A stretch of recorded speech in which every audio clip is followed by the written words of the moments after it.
They said it would be an easy victory. Instead, the waters of Tarawa ran red before the first Marines even reached the shore. The Battle of Tarawa was one of the most brutal and shocking clashes of the Pacific War. A battle that compressed all the horrors of amphibious warfare into just 76 hours of unrelenting violence. In November 1943, United States Marines stormed the tiny atoll of Betio in the Tarawa chain, a strip of sand barely 2 miles long, yet fortified by thousands of Japanese defenders who had sworn to fight to the death. It was the first time in the war that American forces faced heavily fortified Japanese positions head-on in the Central Pacific, and the result was a bloodbath that stunned the home front. Amphibious tractors bogged down on reefs, landing craft stranded men in waist-deep water, and machine guns cut down wave after wave of Marines before they could even reach the beaches. The tropical lagoon, once tranquil and blue, turned crimson with the sacrifice of young men who fought yard by yard against bunkers, pillboxes, and fanatical resistance. Japanese soldiers, deeply entrenched in concrete defenses, unleashed a storm of fire, while American artillery, naval bombardment, and close air support struggled to break the defenders' resolve. For 3 days, the battle raged with a ferocity that left thousands dead on both sides, making Tarawa a symbol of the cost of island warfare. It was a lesson in strategy, in courage, and in the terrible price of victory, one that forced the United States to rethink amphibious tactics as it pushed across the Pacific toward Japan. This documentary will take you back to those desperate hours, step by step, with voices of history guiding you through the chaos, the bravery, and the unimaginable cost of seizing a speck of coral in the vast ocean. And as always, I want this to be more than just history. I want it to be a journey we share together. So let me know in the comments where you are tuning in from, and at what time of day. Are you listening late at night to fall asleep, in the quiet of the early morning, or somewhere in between? Your voice adds life to these stories, and together we keep their memory alive. So settle in, get comfortable, and join me now as we relive the entire Battle of Tarawa, the Pacific Atoll bloodbath that changed the course of the war. By the summer of 1943, the Pacific War had entered a new and unforgiving phase, reshaping the ambitions of both sides. The grueling campaign for Guadalcanal had ended in Allied victory, proving that the Japanese could be beaten on land, sea, and in the air. Yet that victory was not without cost, as disease, hunger, and exhaustion had ravaged both armies and left scars across the jungle battlefields. For the United States, Guadalcanal was more than a tactical success. It was the first step toward reclaiming the Pacific, one island at a time. The Japanese, once unstoppable in their early conquests, now found themselves on the defensive, forced to reinforce vast chains of islands with dwindling resources. American planners, buoyed by new ships sliding off the production lines, looked westward with growing confidence. The strategy of island hopping, bypassing strongholds to seize key positions, began to take shape in the minds of commanders. At its core was a brutal arithmetic: capture airfields, project power, and tighten the noose around Japan. In Washington and Pearl Harbor, the debate centered on where to strike next, and the answer would place the Central Pacific at the very heart of the coming storm. The Central Pacific, stretching from the Gilberts to the Marshalls and beyond, was a maze of coral, atolls, and ocean expanses. To the untrained eye, these specks of land appeared insignificant, but to naval strategists they were stepping stones to Japan. Each atoll with an airfield represented a forward dagger, capable of hosting bombers, fighters, and reconnaissance planes. Possession of these islands meant not just control of territory, but the ability to dominate the sea lanes across thousands of miles. Japanese planners had recognized this early, fortifying outer islands with garrisons and bunkers to shield their empire. American strategists, led by Admiral Chester Nimitz, understood that ignoring the Central Pacific would leave Japan's inner defenses unbroken. To advance through the South Pacific alone would take too long and stretch supply lines dangerously thin. Thus the decision was made to challenge Japan directly, head-on, across the very ocean they once ruled uncontested. The stage was set for a series of amphibious invasions that would test doctrine, courage, and blood. Tarawa would be the crucible, but first came the larger vision, and that vision was nothing less than a march across the heart of the Pacific. At the strategic table, the Allies faced difficult choices in charting their path toward Tokyo. General Douglas MacArthur championed a drive through New Guinea and the Philippines, honoring his famous vow to return. Admiral Ernest King and Admiral Nimitz, however, argued for a thrust across the Central Pacific, where the U.S. Navy could bring its growing strength to bear. President Franklin D. Roosevelt, balancing egos as much as strategy, endorsed a two-pronged advance, MacArthur in the Southwest Pacific and Nimitz through the Central Pacific. The division of effort ensured constant pressure on Japan, forcing them to fight on multiple fronts with resources they could ill afford to spare. For Nimitz and his commanders, the first test of this bold plan would be Operation Galvanic, the seizure of Tarawa and Makin in the Gilbert Islands.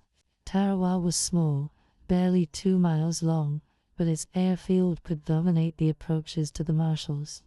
Success there would open the door to the next leap westward. Failure would stall the Allied advance, embolden the Japanese, and cost thousands of lives in vain.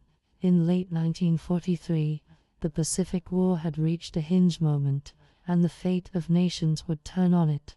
The United States by then had transformed into a war machine, its industrial output unmatched anywhere in the world. Factories produced aircraft carriers, battleships, and landing craft at a pace the Japanese could not hope to rival. The U.S. Navy, bloodied but unbroken at Pearl Harbor and Guadalcanal, now had the resources to strike in strength.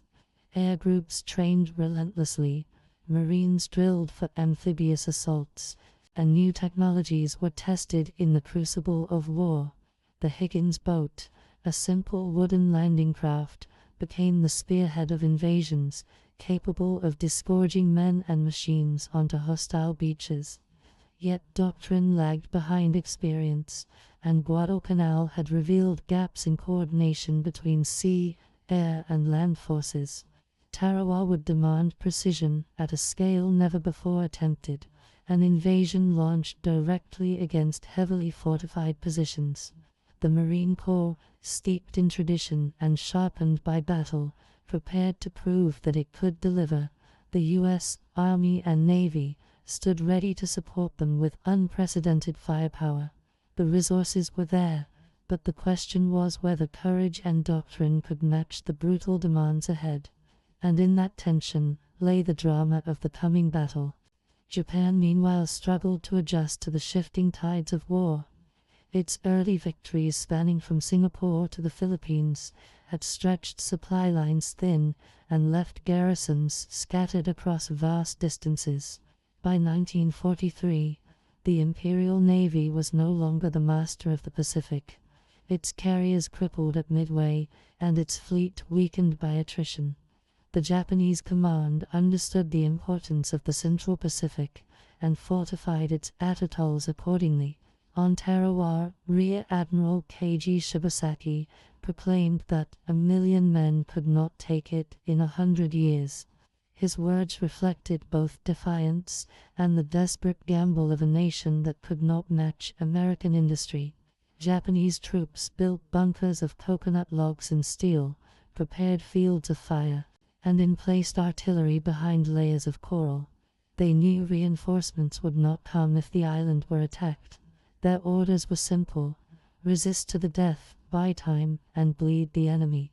In that grim calculus, every hour of resistance was a victory, and Tarawa was chosen as the anvil upon which American resolve would be tested. The wider Pacific War in 1943 was a contest of momentum as much as territory. Every Allied victory tightened the ring around Japan. Every Japanese defense sought to delay the inevitable. Air superiority became increasingly decisive, with American carriers projecting power far beyond the horizon. Submarines prowled the shipping lanes, sinking Japanese merchant ships and starving the empire of fuel and supplies. The jungle battles of New Guinea contrasted with the coral atolls of the Central Pacific, showing the diverse and brutal geography of the theater. Soldiers and sailors alike had to adapt not just to the enemy, but to the unforgiving environment itself. Heat, humidity, disease, and endless distances were as much foes as bullets and shells. For the Marines preparing to storm Tarawa, the enemy would not only be Japanese firepower, but also the ocean and reef itself. The Pacific was a war of logistics, measured in miles of ocean crossed and gallons of fuel consumed. Victory demanded mastery of the seas, and the United States had begun to claim it. But claiming islands was another matter entirely, and Tarawa loomed as the ultimate test of amphibious war. The human dimension of this turning tide cannot be overlooked, for it was fought not just with ships and planes, but with hearts and minds. Young Marines, many barely out of high school, trained for months knowing their first battle might also be their last. Letters home spoke of duty, of fear cloaked in bravado, of faith that the war could be won. Japanese defenders, hardened by indoctrination, prepared to die rather than surrender, believing death in service to the emperor was the highest honor.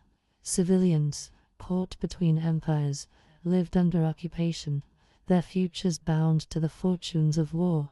Commanders on both sides carried burdens heavier than steel, knowing that thousands of lives depended on their judgment. The Pacific War was vast, but its battles were always intimate, fought in foxholes, on beaches, and in the hearts of men. Tarawa would compress this human drama onto a patch of coral, barely visible on most maps. And in that compression lay the terrible intensity of what was to come. Thus, by the autumn of 1943, the Pacific stood at a crossroads of strategy, will, and destiny. The United States, rising in strength, sought to seize the initiative and press the advantage gained at Guadalcanal. Japan, weakened but defiant, dug in across its far-flung empire, determined to make every island a fortress.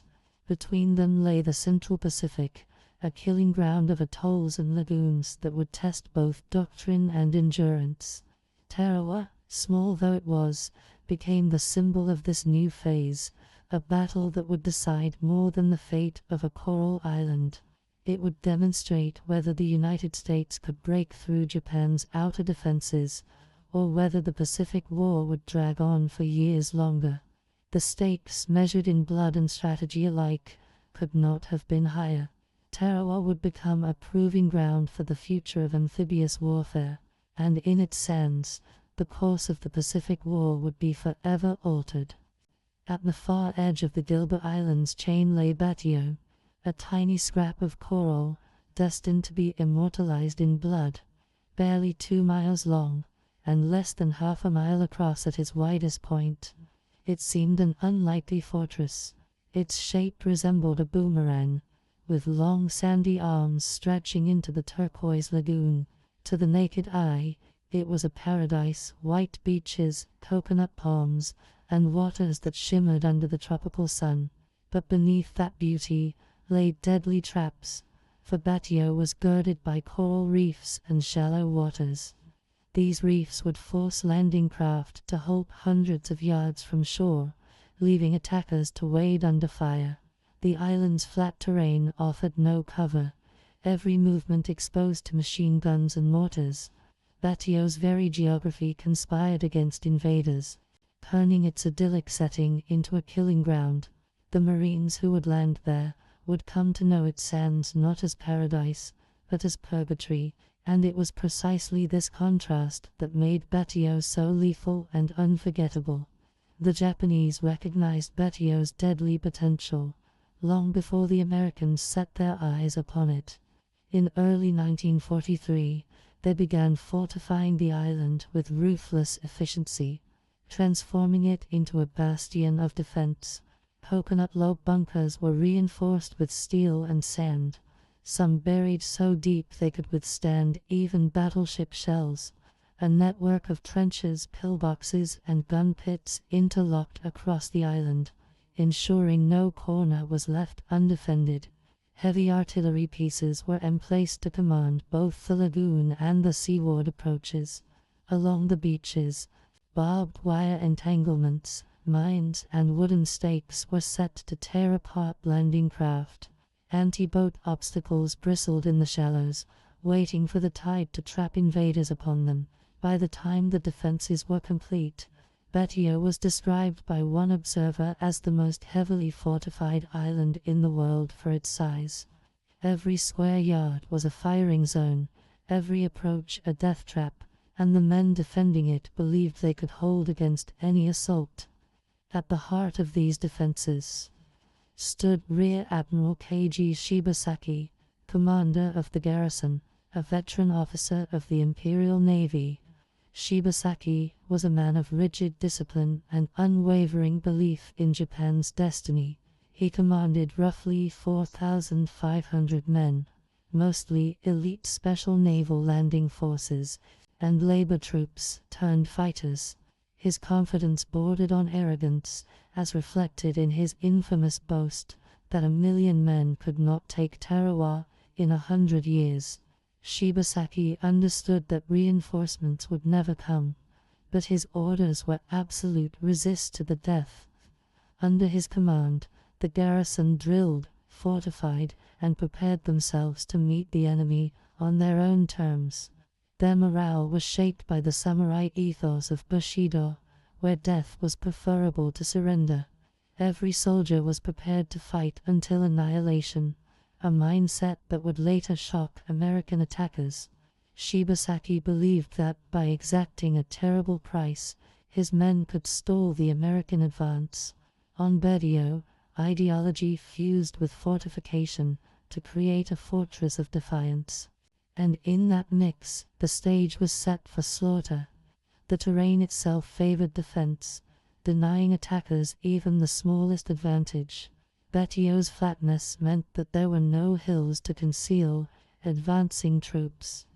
The only vegetation consisted of scattered palm trees and undergrowth, quickly shredded under bombardment. The narrow beaches offered little space for maneuver, forcing waves of Marines to funnel into concentrated zones of fire.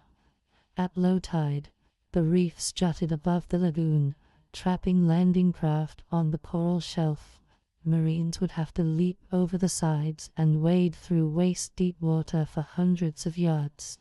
Their weapons held above their heads, they would be silhouetted against the sea, easy targets for waiting gunners. Once ashore, the island gave no reprieve. Every bunker connected to another, every trench line overlapping with fields of fire.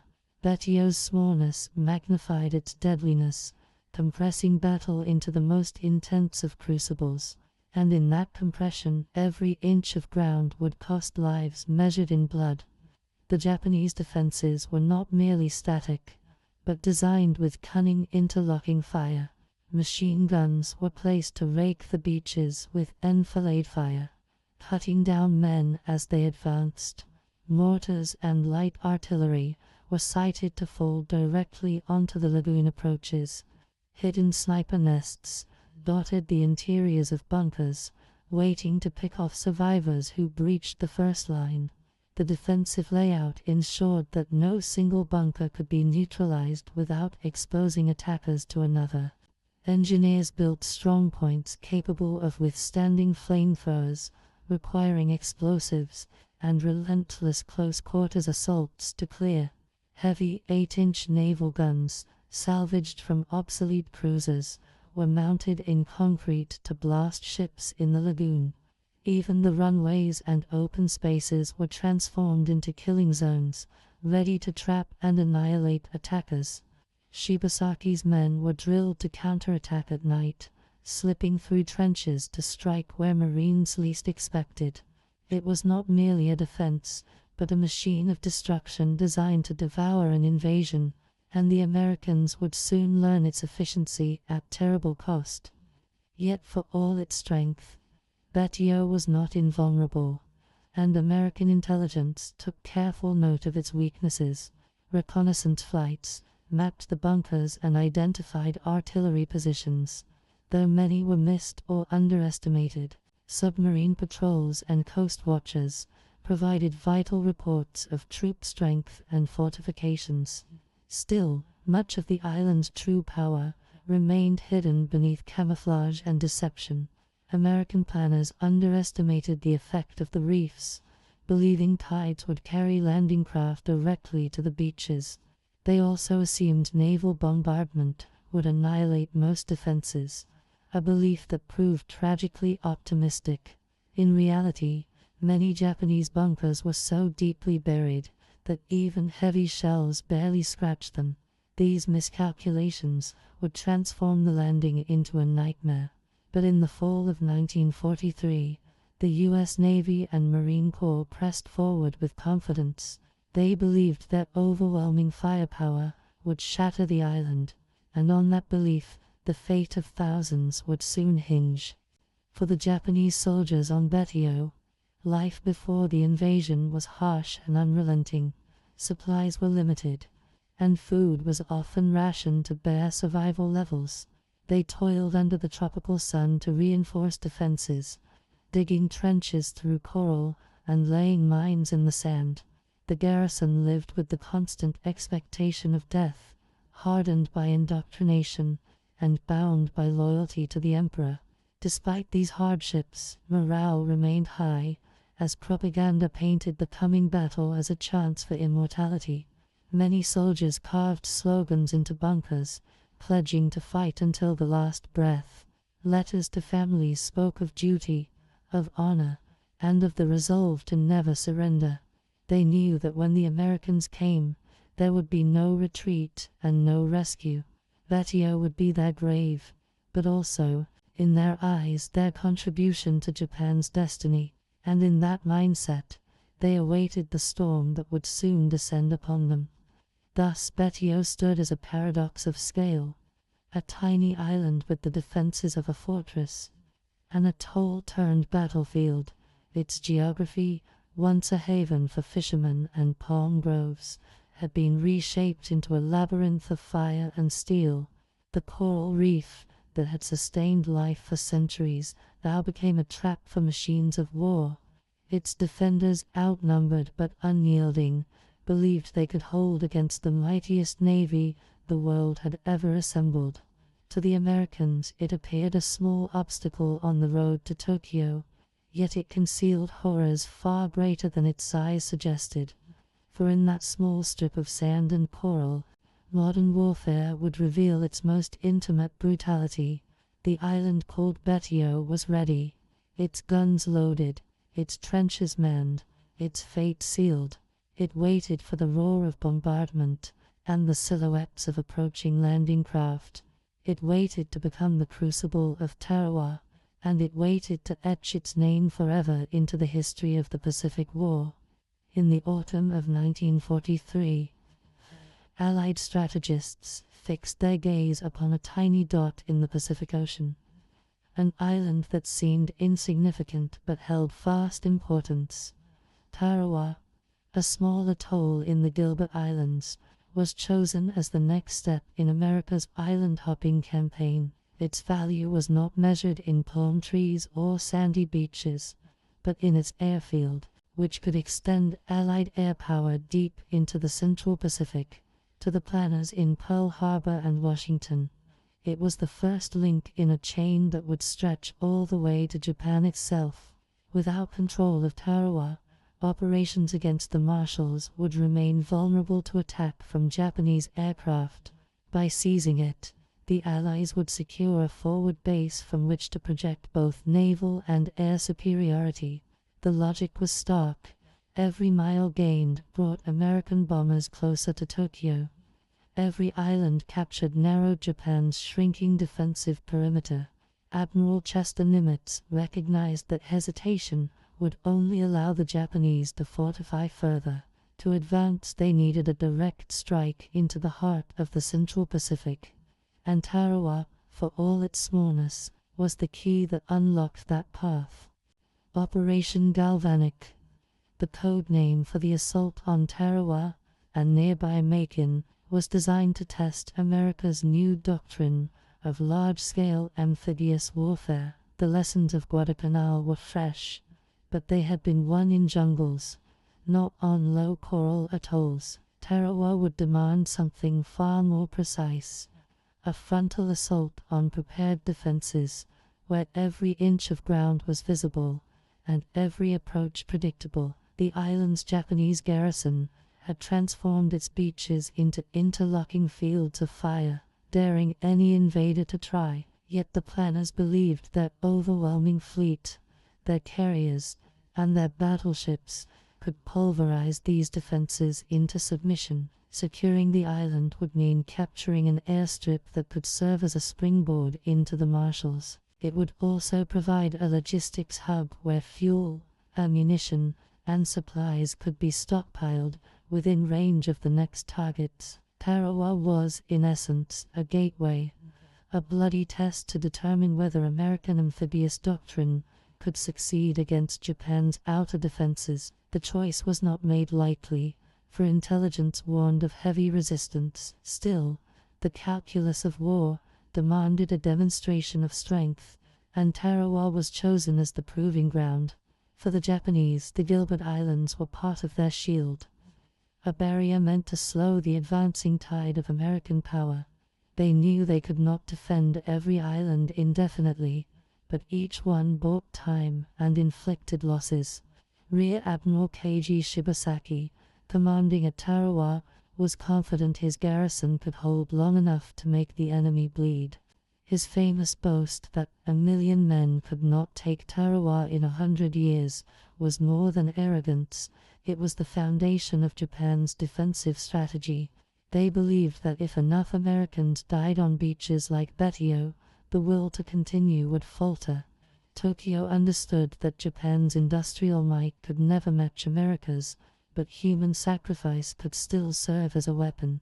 Each fortified atoll was meant to become a miniature fortress, its defenders fighting to the death with no hope of rescue.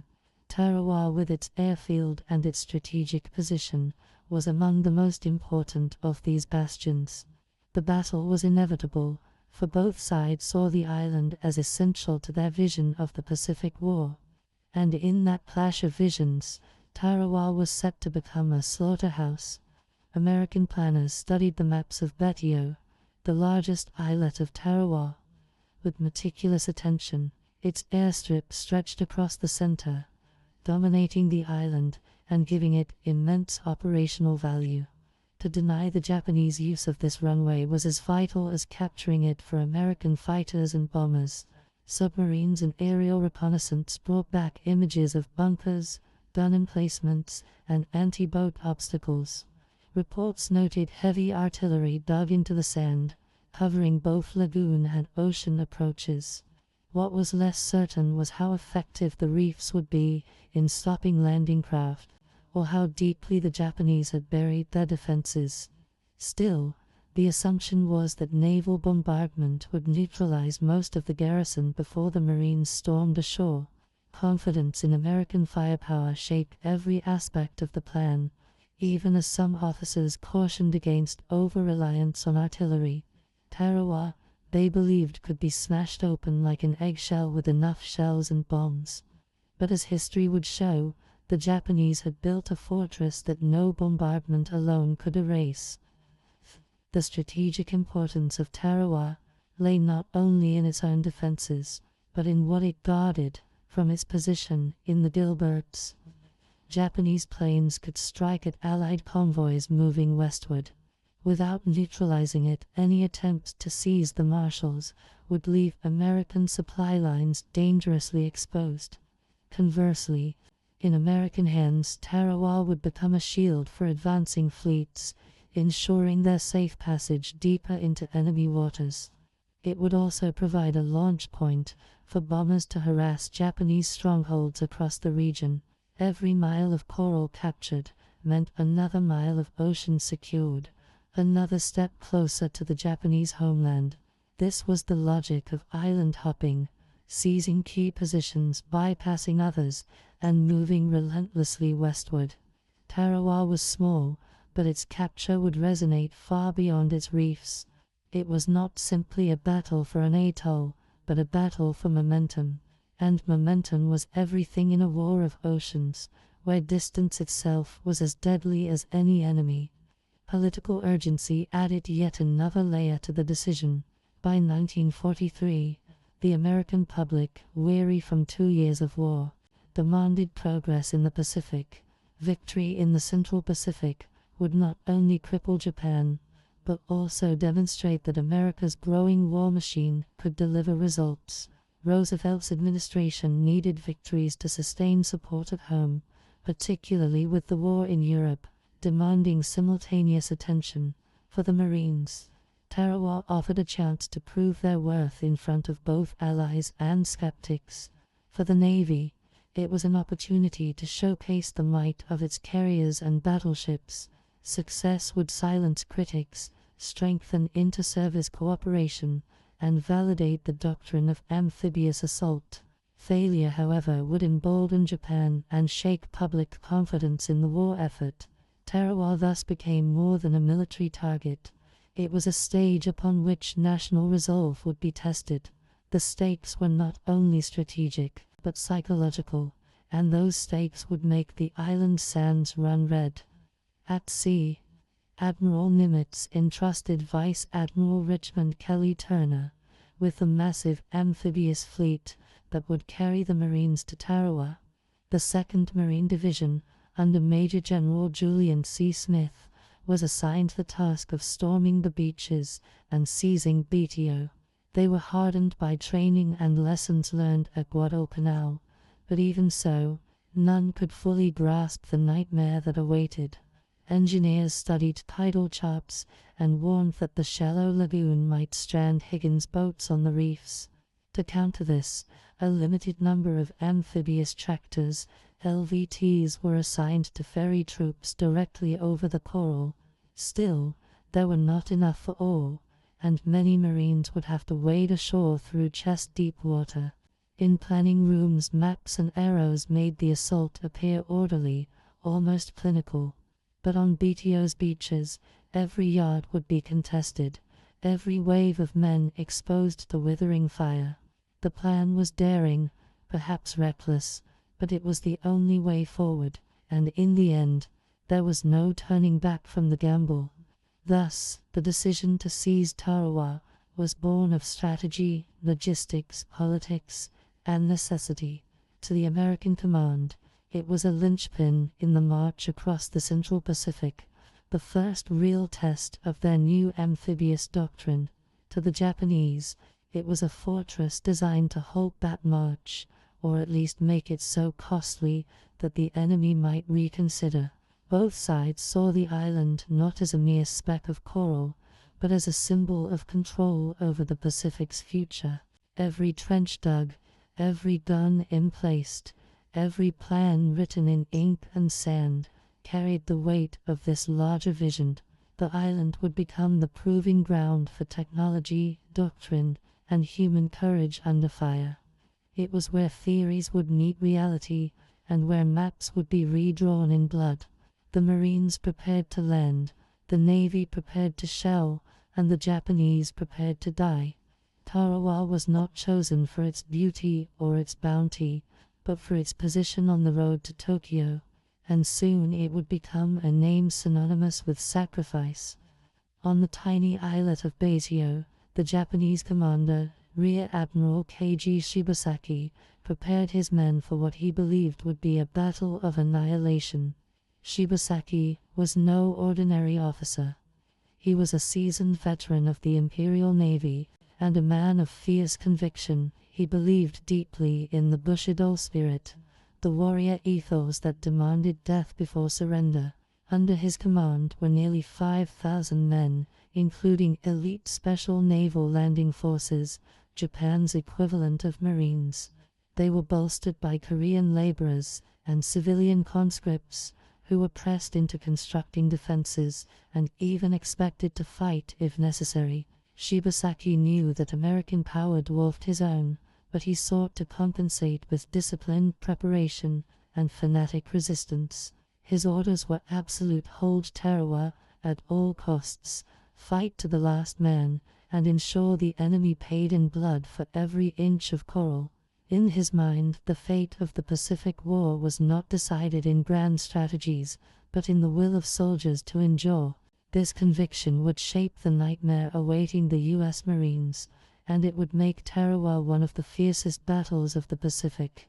The Japanese garrison transformed Betio into a fortress that defied its natural smallness.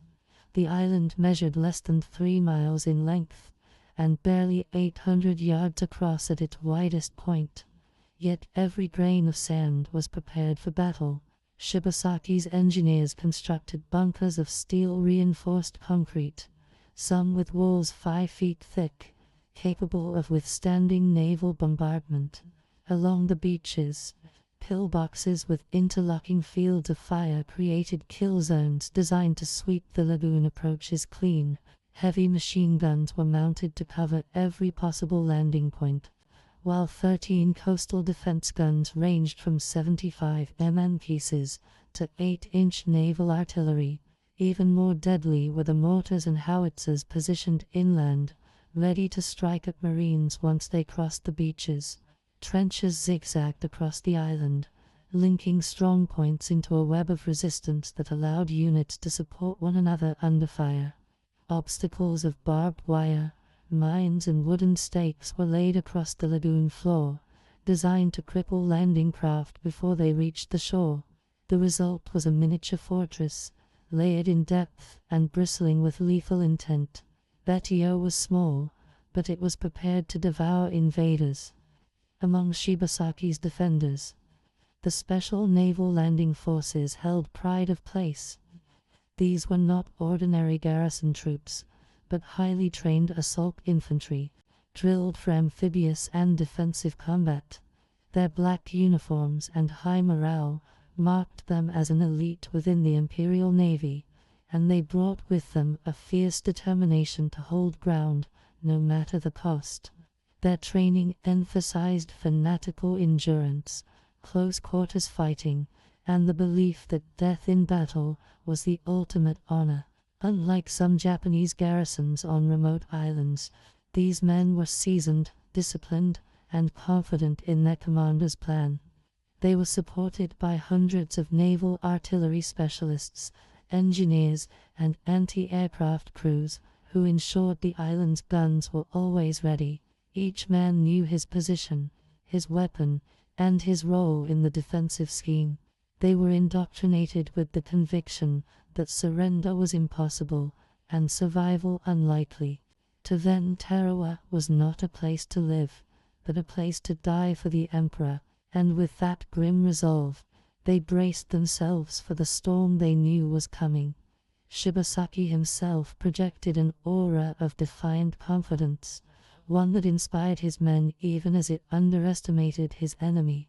His declaration that 1,000,000 men could not take Tarawa in 100 years became a rallying cry across the island. To his soldiers, it was both boast and promise that their sacrifice would halt the American advance, or at least shatter its momentum. He walked among his troops, assuring them that the coral reefs, the mines, and the bunkers would turn back any invader. He reminded them that the Imperial Navy had humiliated the Americans at Pearl Harbor, that their enemies were soft and unwilling to accept heavy losses. His words carried weight because they reflected the Japanese worldview. Victory was not always measured by survival, but by inflicting maximum casualties. Even if Tarawa fell, it would be remembered as a place where Americans paid dearly. This belief strengthened the garrison's morale, giving them purpose in what was essentially a death sentence. Shibasaki's bravado was reckless, but it bound his soldiers together in a shared destiny, and destiny was all they had left. Physical conditions on Betio only added to the defenders' grim determination. The island's coral soil made it possible to dig deep bunkers, while the limited vegetation provided clear fields of fire. Japanese engineers turned every coconut log and scrap of steel into fortifications, crafting ingenious structures that could withstand direct hits. Some bunkers were interconnected by underground passages, allowing defenders to retreat unseen and reappear behind American assault teams. Ammunition dumps were hidden in thick-walled shelters, and artillery pieces were cleverly camouflaged. The defenders even positioned anti-boat guns to fire into the lagoon, where they expected most of the American landings. Mines were laid not just on the beaches but also in the shallow waters, where Marines would have to wade in full view of the garrison. From observation towers, spotters could direct fire with chilling precision, ensuring that no area was left unprotected. Every detail of the terrain was studied and prepared for maximum lethality. Tarawa was not just defended, it was engineered into a machine of destruction. Life for the garrison before the invasion was one of tense anticipation, but morale remained high. The soldiers drilled constantly, rehearsing responses to amphibious assaults, manning their guns and fortifying their trenches. Supplies had been stockpiled for months, ensuring that food, ammunition, and medical supplies would last even under siege. Shibasaki instilled in his men the idea that they were the last barrier standing between Japan and defeat. Though cut off from reinforcements, they took pride in their isolation, seeing it as proof of their unique mission. In quiet moments, some soldiers wrote letters they knew might never be sent, while others prepared themselves through ritual and prayer. The Korean laborers, many working under coercion, had no such luxury, often forced into the most dangerous tasks of construction. Yet even they were swept into the garrison's fate, trapped in the same small island that would soon become a battlefield. For the Japanese soldiers, death was expected. For the laborers it was simply unavoidable. Together they shared the cramped, tense confines of Betio, waiting for the sky to darken with American planes. The Japanese defense plan depended on one fundamental principle: inflict maximum losses before yielding a single yard of ground. Shibasaki ordered that no counterattacks be wasted offshore, no banzai charges launched prematurely. Instead, his strategy was to make the beaches kill zones, destroying the enemy at the moment of their greatest vulnerability. The Marines would be trapped between the sea and the bunkers, exposed and unable to maneuver. Artillery and machine guns would rain fire upon them, while mortars bracketed every likely landing zone. If by chance the Americans gained a foothold, secondary bunkers and reserve squads would unleash close-quarters combat. Every inch of sand was mapped for defense, every trench measured for firepower overlap. Unlike battles in the jungles of Guadalcanal, Tarawa would offer no cover, no respite from the iron rain. The Japanese expected annihilation, but they demanded it come at the highest possible price. In this, Shibasaki and his men were prepared to succeed. For them, the measure of victory was the enemy's blood, not their own survival. Thus, by November 1943, Tarawa stood as one of the most formidable strongholds in the Pacific. Small in size but immense in preparation, the island embodied Japan's strategy of turning every atoll into a fortress. Shibasaki commanded not just soldiers, but believers, men who accepted death as inevitable and embraced it as their duty. The fortifications they built were not meant to preserve life, but to guarantee destruction, both theirs and their enemies. The Special Naval Landing Forces were the spear point of this grim design, disciplined and fanatical in their resolve.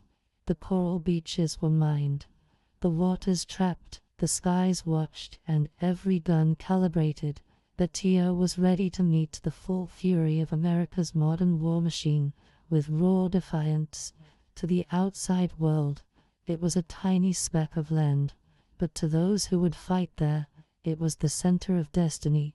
Soon the lagoon would be filled with ships, the sky with aircraft, and the sand with blood, and the Japanese defenders of Tarawa would be waiting, prepared to die to the last man. By the autumn of 1943, the United States Marine Corps had become more than a fighting force. It had become a symbol of America's determination in the Pacific. Hardened by the brutal campaigns on Guadalcanal, Marines carried with them scars of jungle fighting, hunger, disease, and relentless Japanese counterattacks. Now, under Major General Julian C. Smith, the 2nd Marine Division stood at the forefront of a new kind of war. Their mission was not simply to fight, but to prove that amphibious assaults could crack fortified islands defended to the last man.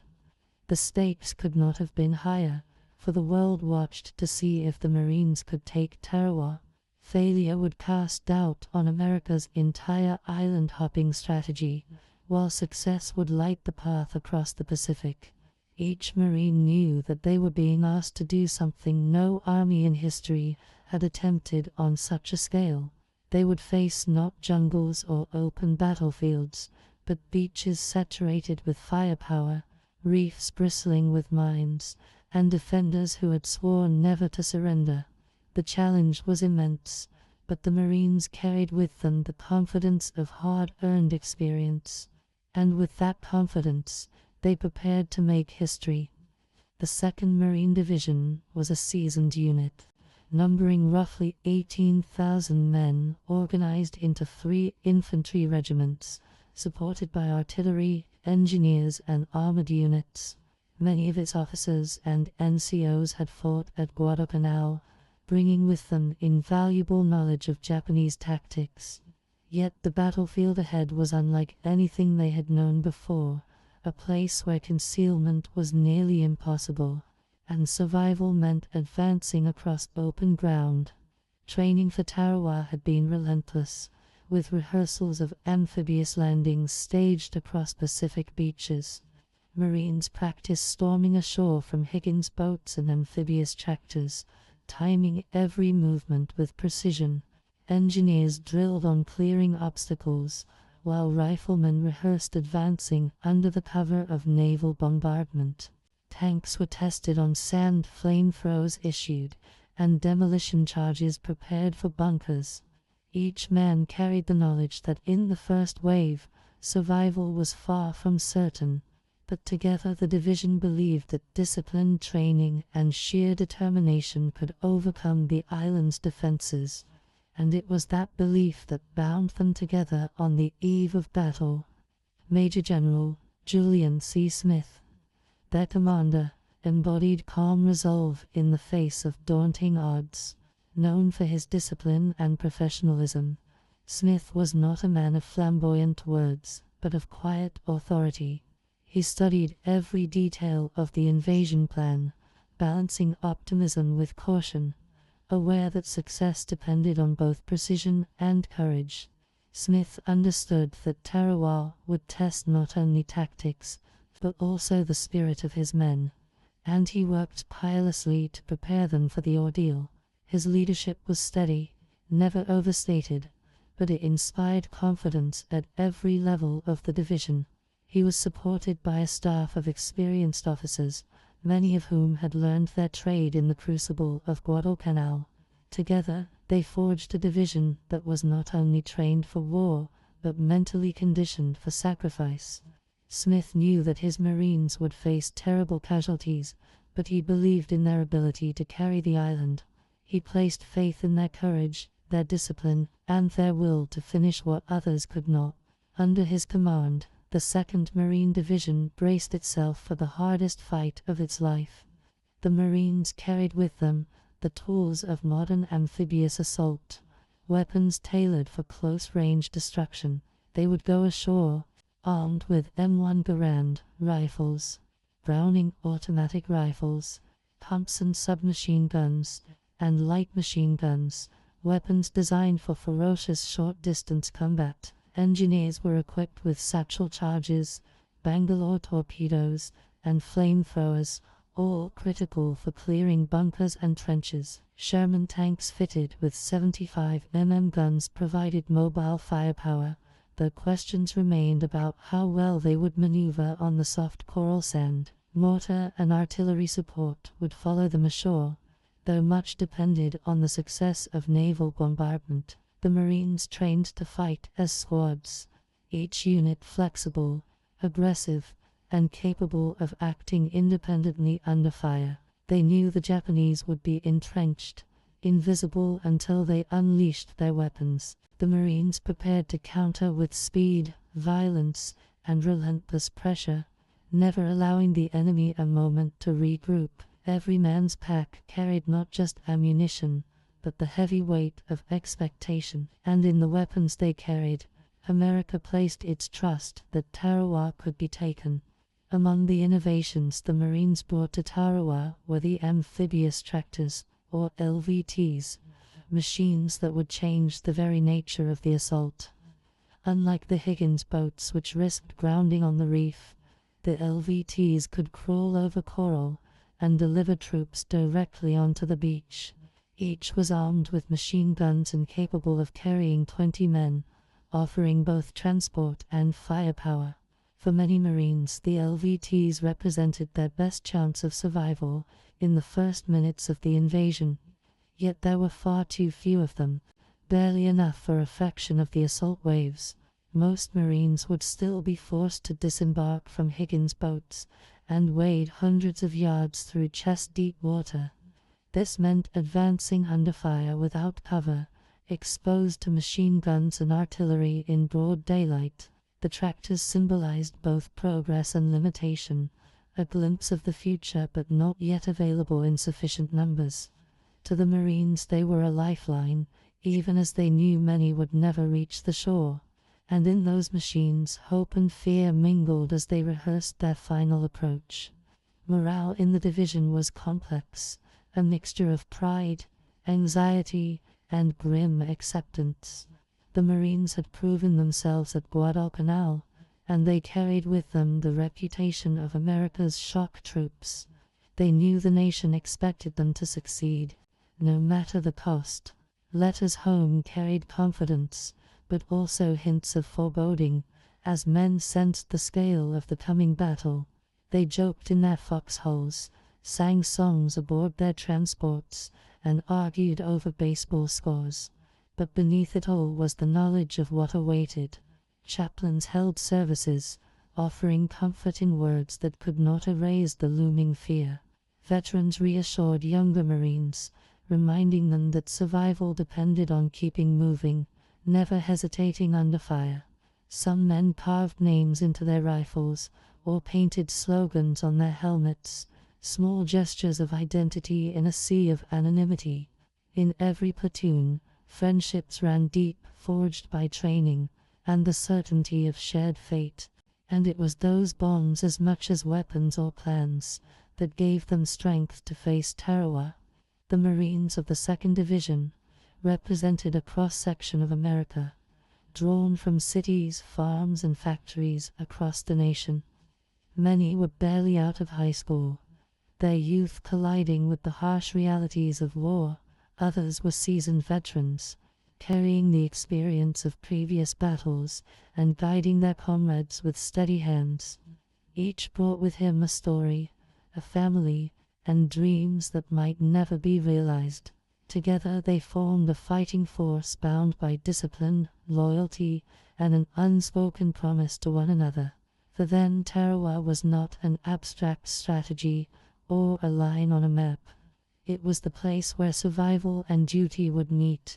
They were taught to think of the mission, the division, and the corps above themselves. Yet in quiet moments, each Marine wrestled with private fears, the knowledge that the odds were stacked against them. The strength of the division lay not only in its weapons, but in the humanity of the men who carried them. And it was this humanity that would be tested to the breaking point on Betio's sands.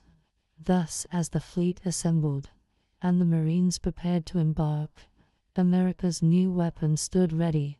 The 2nd Marine Division was more than an infantry force. It was the embodiment of a doctrine that would shape the rest of the Pacific War. They carried not only rifles and flamethrowers, but the burden of proving that island fortresses could be stormed and taken. Their commander believed in them, their training prepared them, and their nation depended on them. They were about to face an enemy entrenched, fanatical, and determined to die rather than surrender. They would land on beaches designed to kill, across reefs that could drown them, against bunkers that could swallow whole squads.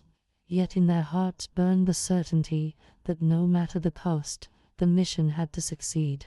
They were Marines, and this was their proving ground. Tarawa would test their courage, their training, and their very identity as warriors. And soon, the world would learn what America's new weapon could endure.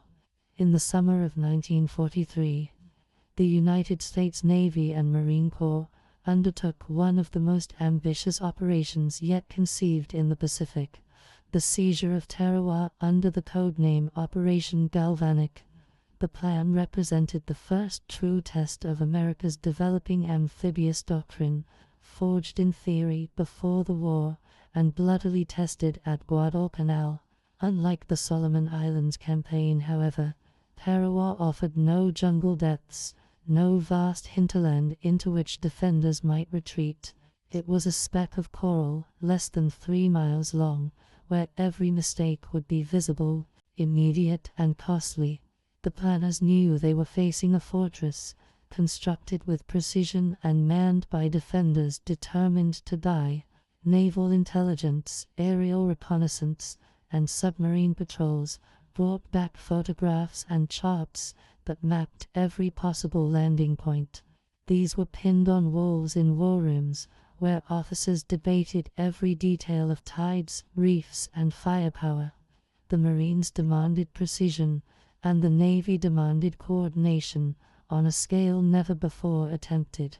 For Operation Galvanic was not only a battle for an island, it was a test of America's ability to project power across an ocean, and if it failed, the path to Japan would be thrown into doubt.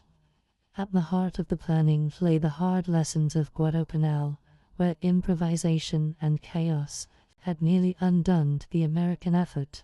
The Navy and Marines had clashed bitterly over coordination, with naval commanders withdrawing under threat, and Marines left stranded ashore.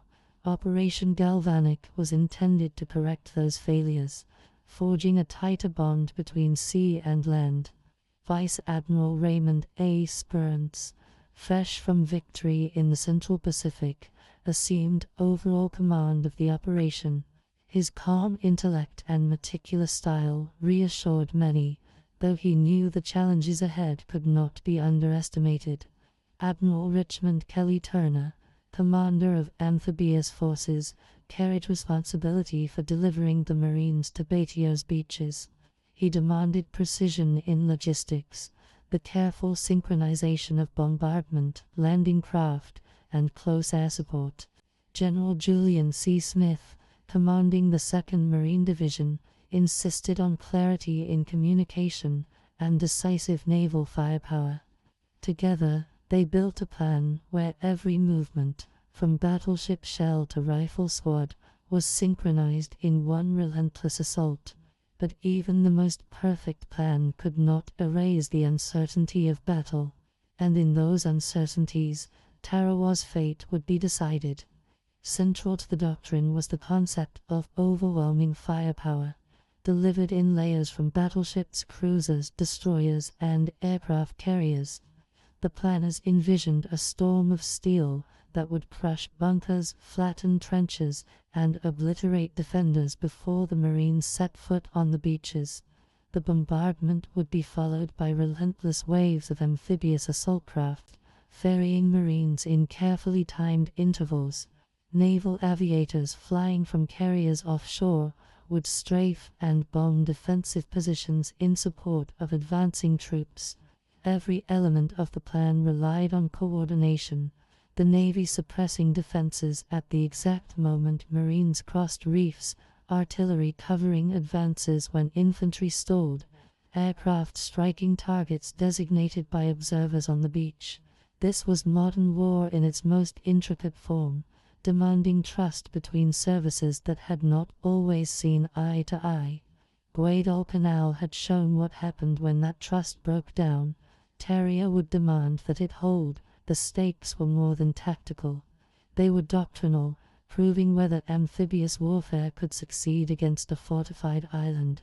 If it failed, the entire Central Pacific campaign would collapse into doubt, and failure was a price no one was willing to pay. The planning also revealed the difficulties of amphibious warfare at a level of detail no previous battle had required. Tidal charts were studied obsessively, for the lagoon's shallow waters threatened the strand landing craft on reefs far from shore. Engineers worried that Higgins boats could not clear the coral, leaving Marines exposed to machine guns as they waded through chest-deep water. Amphibious tractors, the LVTs, offered a solution, but their limited numbers meant only a fraction of the assault waves could use them. Naval officers debated the length and intensity of the bombardment, some demanding prolonged shelling, while others feared exhausting ammunition. The Marines argued for closer fire support and more precise coordination between ships and assault waves. Behind every decision lay the memory of Guadalcanal's chaos, a warning against complacency. Even so, there was tension between optimism and caution, between the belief in overwhelming power and the fear of unexpected disaster. Operation Galvanic demanded a balance between calculated risk and decisive aggression, and on the coral reefs of Tarawa, that balance would be tested like never before. Logistics formed another pillar of the operation, for the assault would require a vast armada to sustain. Thousands of tons of supplies had to be loaded onto transports with meticulous care, each item positioned for rapid unloading under fire. Ammunition, rations, medical supplies, and engineering equipment were distributed in calculated proportions, for shortages could doom the operation. Troop transports carried Marines who rehearsed landings repeatedly, practicing every motion from descending cargo nets to sprinting off landing ramps. Tanks and artillery pieces were lashed to decks, waiting to be lowered by cranes into the surf. Communication equipment was checked and rechecked, for coordination between ship and shore would depend on fragile radios. Medical teams prepared for mass casualties, setting up makeshift hospitals on ships to handle the wounded. Chaplains offered blessings, knowing many Marines would not return alive from the beaches. Every detail was measured against the reality that the enemy was watching, preparing, and waiting. Operation Galvanic was as much a logistical feat as a military one, and it was this web of preparation that would carry the Marines into the crucible. At its core, Operation Galvanic was not just a battle plan, but a statement of America's strategic intent. It represented a shift from the cautious advance through the Solomons to a direct thrust into the Central Pacific. By striking Tarawa, the Allies announced their determination to carve a path across the ocean, regardless of the cost. It was also a signal to Japan that no fortress, however small or fortified, would be beyond reach. The plan reflected confidence in America's growing naval power, a fleet of carriers, battleships, and transports unmatched by any in history. It also reflected faith in the Marines as the cutting edge of amphibious warfare, the men who would translate strategy into blood-soaked reality. The risk was enormous, but the potential reward was greater still, an airfield that would open the Marshalls and close the gap to Japan. Operation Galvanic was thus both practical and symbolic, a marriage of necessity and demonstration. The world would see whether America's doctrine could succeed against a determined enemy. and the men of the fleet and division knew that their performance would echo far beyond Tarawa's reefs. Yet for all the planning, doubts remained in the minds of many commanders. Would the bombardment be long enough to destroy defenses hardened against artillery? Would the tides favor the Marines, or would they leave them stranded in the lagoon under enemy fire? Would coordination between Navy and Marines hold under the chaos of battle, or collapse as it had before? Questions haunted the war rooms, even as plans were finalized, for no doctrine could account for every variable. Shibasaki's defenders had fortified Betio with ingenuity and determination, and no one knew exactly how they would respond. Some officers predicted quick victory, others warned of heavy losses, but all agreed that the battle would be decisive. It was more than an invasion, it was an experiment with blood as the measure of success. For the Marines, it would be their chance to prove their worth as America's shock troops. For the Navy, it would demonstrate that the fleet could carry the war across the Pacific. And for both, Tarawa would be a crucible from which new doctrine would either rise or collapse. Thus, Operation Galvanic stood ready, a convergence of strategy, doctrine, and determination. It was the culmination of months of planning, rehearsals and debates, woven into a single plan of assault. Every commander knew that the cost would be high, but none could predict just how high. The Marines sharpened their bayonets, the Navy loaded its shells, and the carriers fueled their aircraft across the Pacific. A vast armada assembled, carrying with it the weight of national expectation. For the men who would land on Betio, the plan was both a shield and a burden, offering hope even as it forecast horror. For the commanders, it was a gamble, one that would test their doctrine against an enemy that had sworn never to yield. And for history, it was the moment when amphibious warfare would either prove itself or collapse in failure. The Pacific awaited the storm, and Tarawa was the target. Soon Operation Galvanic would move from paper and rehearsal to fire and blood, and the world would never forget the price of that experiment. By November 1943, the waters of the Central Pacific churned with steel and wake, as the United States gathered the mightiest fleet yet seen in the Pacific War. Carriers stretched across the horizon, their decks stacked with fighters and dive bombers that would dominate the skies over Tarawa. Battleships, survivors of Pearl Harbor now rebuilt and thirsting for revenge, steamed alongside newer leviathans, built for this very moment. Cruisers and destroyers fanned out in protective screens, their guns ready to pound the coral island into rubble. Behind them trailed lines of transports carrying thousands of Marines, crammed together with rifles, tanks, and supplies. Tankers and supply ships completed the armada, ensuring that the fleet could fight for weeks without pause. This was no hastily assembled task force, but a deliberate projection of overwhelming power, orchestrated by Admiral Raymond Spruance. Every ship had its role, every vessel a place in the choreography of invasion. The sea itself seemed to groan under the weight of America's war machine, and at its heart the fate of Tarawa would be decided. The carriers were the crown jewels of this armada, floating airfields that extended American power far beyond the reach of land bases. Task Force 50, under Vice Admiral Charles Pownall, included carriers such as USS X, USS Bunker Hill, and USS Yorktown. Each carried air groups of fighters, dive bombers, and torpedo planes, capable of delivering devastation in waves. Pilots had trained relentlessly for precision strikes, knowing that every bunker on Betio might require direct hits to silence. Their missions would include bombing runs, strafing attacks, and relentless air cover for Marines once ashore. To the men on deck, the mission was both terrifying and exhilarating, for they knew they carried the burden of softening a fortress. Mechanics worked day and night, tuning engines and checking bomb racks, while ordnance crews loaded munitions into endless stacks. The flight decks buzzed with activity, a choreography of steel, fuel, and fire. These carriers were the cutting edge of American naval power, their wings reaching where battleships could not, and soon their engines would roar over Tarawa's skies. The battleships brought with them the thunder of naval artillery, weapons whose destructive power dwarfed anything on land.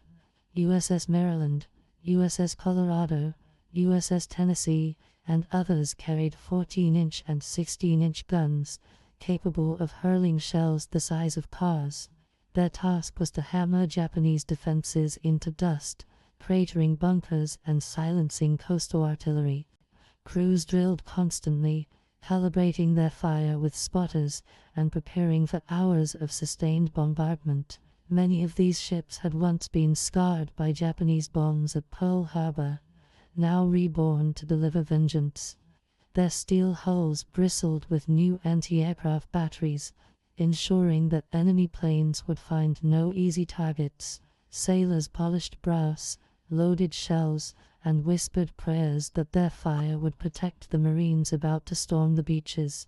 To them, the bombardment was not just duty but retribution, a chance to repay debts written in the smoke of December 1941. On the eve of battle, the battleships loomed like ancient gods of war, their guns trained on Betio, and with their roar, the invasion would begin. Cruisers formed the swift backbone of the fleet, versatile warships that combined heavy guns with speed and maneuverability. Ships like USS Minneapolis and USS San Francisco brought 8-inch guns capable of rapid, sustained fire against shore targets. Their role was to sweep away Japanese artillery that threatened landing craft, and to provide constant support once the Marines were ashore.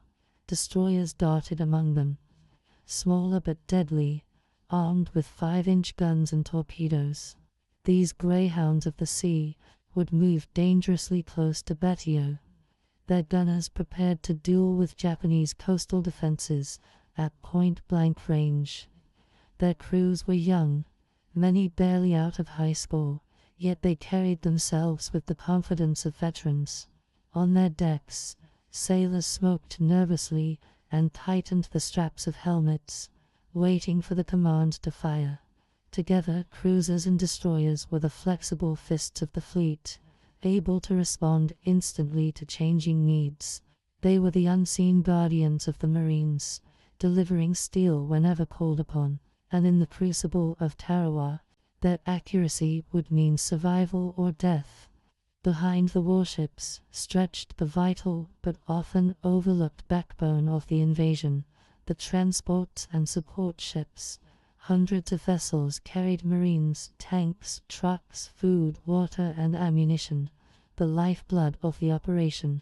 Each transport was crammed with men sleeping shoulder to shoulder, eating from tin mess kits, and rehearsing the landings again and again. Below decks, tanks and artillery pieces were chained to floors, ready to be hoisted into the surf by cranes. Cargo ships held mountains of supplies, from rifle cartridges to medical bandages, every item meticulously labeled. Oilers and supply ships ensured that the fleet could remain at sea for weeks, fueling the carriers and battleships that would pound Tarawa day after day. For the sailors on these ships, their role was less glamorous but no less essential, for without them the invasion would collapse in days. Many watched nervously as they neared the island, aware that they would be within range of Japanese guns. These ships carried no heavy armor, only hope and necessity, and within their holds, the future of the campaign waited to be unleashed. The scale of the armada astonished even veterans of earlier campaigns. Over 200 ships stretched across the Pacific horizon, a seaborne city of steel, smoke, and humanity. At its core were more than 35,000 sailors and 18,000 Marines, a force greater than any yet assembled in the Central Pacific. Each vessel flew the stars and stripes, a reminder of the industrial power that now surged westward across the ocean. The fleet embodied the transformation of the United States into a global military giant, capable of projecting power across thousands of miles. For many sailors and marines, the sight of so many ships together was both inspiring and sobering. It was proof of their nation's might, but also a stark reminder that so much power was being brought to bear on a tiny island. As the armada closed in, conversations hushed and eyes turned toward the horizon. Soon the great machine would move from preparation to action, and from action to sacrifice. And within that fleet, every man knew his part in the unfolding drama. The journey to Tarawa was not without tension, for Japanese submarines prowled the Pacific, hunting for targets among the great fleet. Destroyers swept the seas with sonar, dropping depth charges at every suspicious contact. Sailors scanned the skies for enemy aircraft, though the Japanese had little left to challenge such a force. At night, blackout rules cloaked the fleet in darkness, leaving only the glow of stars above the rolling ocean. The Marines slept fitfully in their bunks, haunted by thoughts of the coming battle. On deck, officers studied maps under red lights, rehearsing the sequence of bombardments and landings. Chaplains walked among the men, offering prayers and quiet comfort before the storm broke. The armada moved like a single organism, every ship following its orders with precision. The sea around them was alive with motion, the sound of engines and the slap of waves against steel, and with every mile they drew closer to the coral fortress of Betio. Thus the stage was set, with the largest Pacific fleet yet assembled, bearing down on the tiny atoll of Tarawa. It was a collision of extremes, the vast power of industrial America against the small, entrenched garrison of Japan. The carriers carried death in the form of bombers, the battleships thundered with shells, and the Marines prepared to storm ashore. Every man aboard the armada knew that history was about to be written in fire and blood. The fleet was not merely an assembly of ships, but the embodiment of doctrine, strategy, and determination. It represented the future of warfare, a demonstration that oceans could no longer shield fortresses from the reach of modern navies. Tarawa was chosen as the proving ground, and the fleet carried the promise of victory and the certainty of sacrifice. Soon the guns would thunder, the aircraft would rise, and the Marines would descend into hell. The Pacific lay silent before the storm, holding its breath for the clash to come. And when the fleet opened fire, the world would feel its tremor. On the morning of November 20th, 1943, the calm waters around Betio erupted with a fury never before witnessed in the Central Pacific. Battleships, cruisers, and destroyers opened fire in a coordinated barrage, designed to shatter the island into submission. Their 14-inch and 16-inch guns hurled massive shells that screamed through the air before slamming into the coral with thunderous detonations. Columns of smoke and dust rose above the palm trees, blotting out the horizon and leaving the island cloaked in fire. From the decks of transports offshore, Marines cheered as they watched the explosions roll across their target. Carrier aircraft swooped in low, dropping bombs and strafing defensive positions with streams of tracer fire.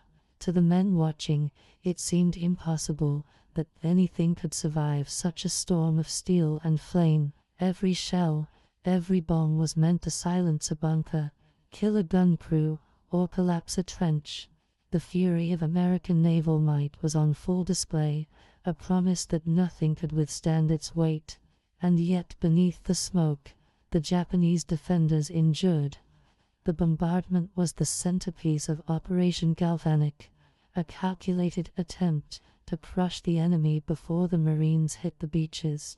American planners believed that prolonged shelling would level bunkers, detonate ammunition stores, and annihilate defenders in their positions. Battleships like USS Maryland and USS Colorado poured round after round into the island, while cruisers and destroyers raked it with rapid-fire guns. Carrier planes dropped 500-pound bombs, blasting craters into the airfield and setting buildings aflame. The island shook under the impact, its coral surface torn and scarred, as if by some apocalyptic force. Observers offshore marveled at the spectacle, convinced that the defenders could not possibly withstand such punishment. Yet inside their bunkers, Japanese troops crouched behind steel-reinforced walls, waiting for the storm to pass. They had been trained to expect bombardment, and had prepared their defenses with painstaking care. Concrete, coconut logs, and buried gun positions absorbed the shock of explosions, and while some positions were indeed destroyed, the majority remained intact. The failure lay not in the firepower itself, but in the nature of the target and the limitations of naval gunnery. Betio was small, flat, and bristling with fortifications buried deep into the coral. Many of the Japanese bunkers were hidden from direct fire, shielded by clever construction and camouflage. Naval gunners firing from miles offshore could not see individual pillboxes or gun pits beneath the smoke. Shells cratered the surface but often missed the concealed strongpoints that mattered most. Bombs from carrier aircraft had devastating effect when they struck directly, but many fell wide or exploded harmlessly on the sand.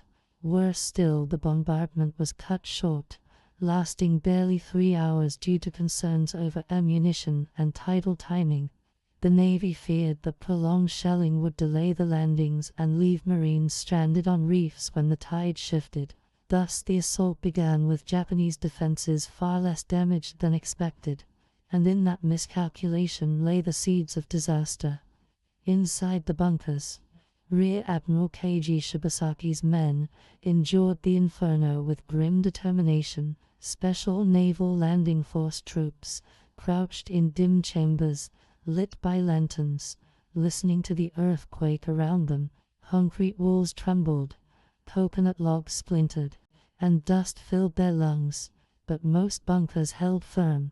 Officers barked orders to remain silent, conserving ammunition, and waiting for the moment of attack. Mortar crews clutched their weapons, their pits reinforced with layers of coral and timber.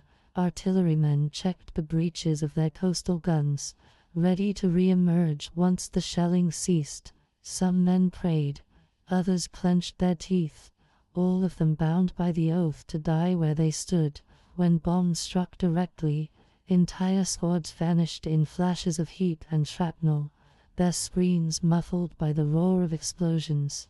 Yet the survivors emerged from the smoke with weapons intact, ready to fire. For them the bombardment was not destruction but prelude.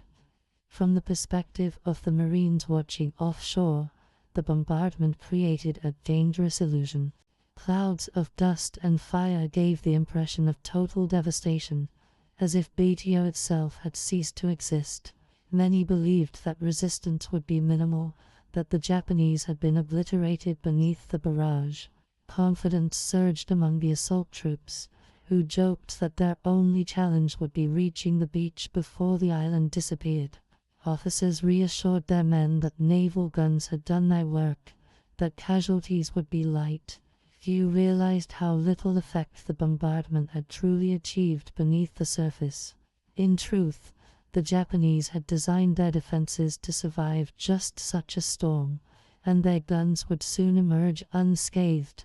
The Marines, unaware of what awaited, prepared to storm beaches that bristled with hidden firepower.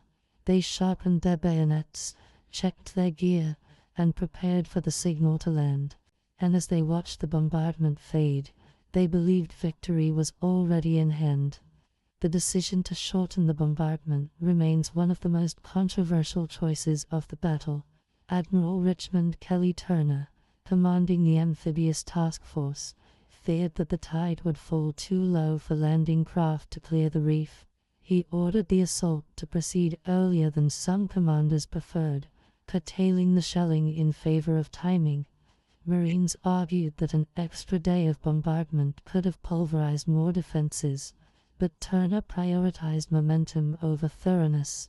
It was a gamble rooted in the unforgiving realities of amphibious warfare, where tides and schedules dictated survival. Critics later charged that the decision cost thousands of Marines their lives, condemning them to land against defenses still largely intact. Supporters argued that hesitation could have been worse, allowing Japanese reinforcements or counterattacks to complicate the operation. Regardless of intent, the outcome was clear. When the Marines went ashore, they faced defenses that had survived the storm. Tarawa was not a ruined husk, but a fortress waiting to erupt, and the price of that miscalculation would be written in blood.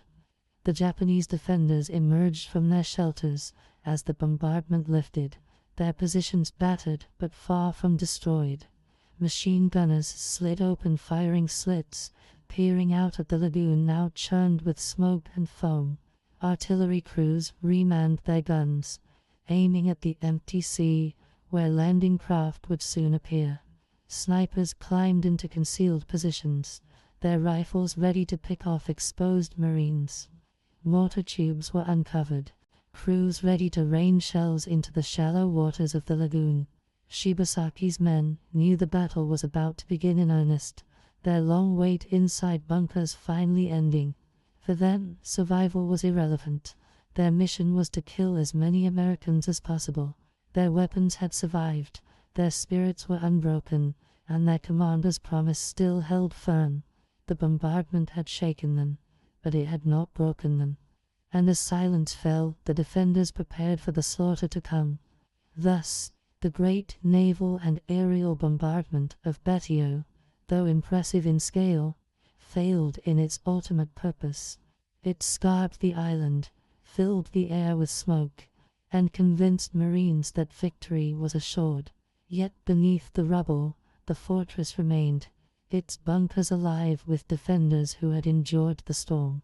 The miscalculation would transform the coming landing into one of the bloodiest struggles in Marine Corps history. The belief in overwhelming firepower had clashed with the reality of determined defenders and ingenious fortifications. The lessons of Guadalcanal had been studied but not fully absorbed, and the cost of that oversight was about to be paid. When the first wave of Marines left their transports, they would discover the truth in fire and death. The island was not broken, it was waiting. The bombardment had been the prelude, not the conclusion, and the true battle for Tarawa was only about to begin. At dawn, on November 20th, 1943, the calm lagoon at Betio erupted into chaos as the first wave of Marines prepared to land. Amphibious tractors, known as LVTs, churned through the shallow waters, carrying men toward the island under a grey, smoky sky. Behind them, Higgins boats formed lines, their ramps ready to disgorge Marines directly onto the beaches. Yet, almost immediately, disaster struck, for the tide had not risen as expected. The coral reef that ringed Betio became an invisible barrier, stranding the Higgins boats hundreds of yards from shore. Engines roared and propellers churned, but the craft could move no further, trapped in water too shallow to advance. Inside the boats, Marines looked out in horror at the long distance between them and the beach. They would have to wade through chest-deep water, burdened with rifles, packs, and ammunition, while under fire. Commanders had feared such a scenario, and now it had come to pass.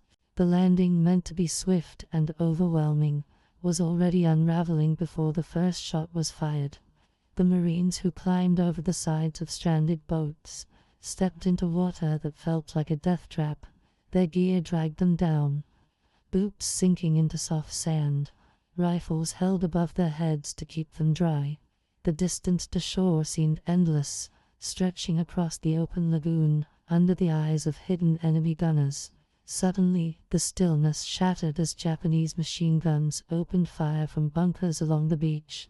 Bullets hissed and snapped through the water, cutting down men before they had taken more than a few steps.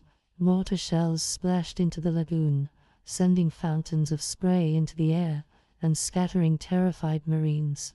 Officers shouted for their men to keep moving, urging them forward through the deadly gauntlet.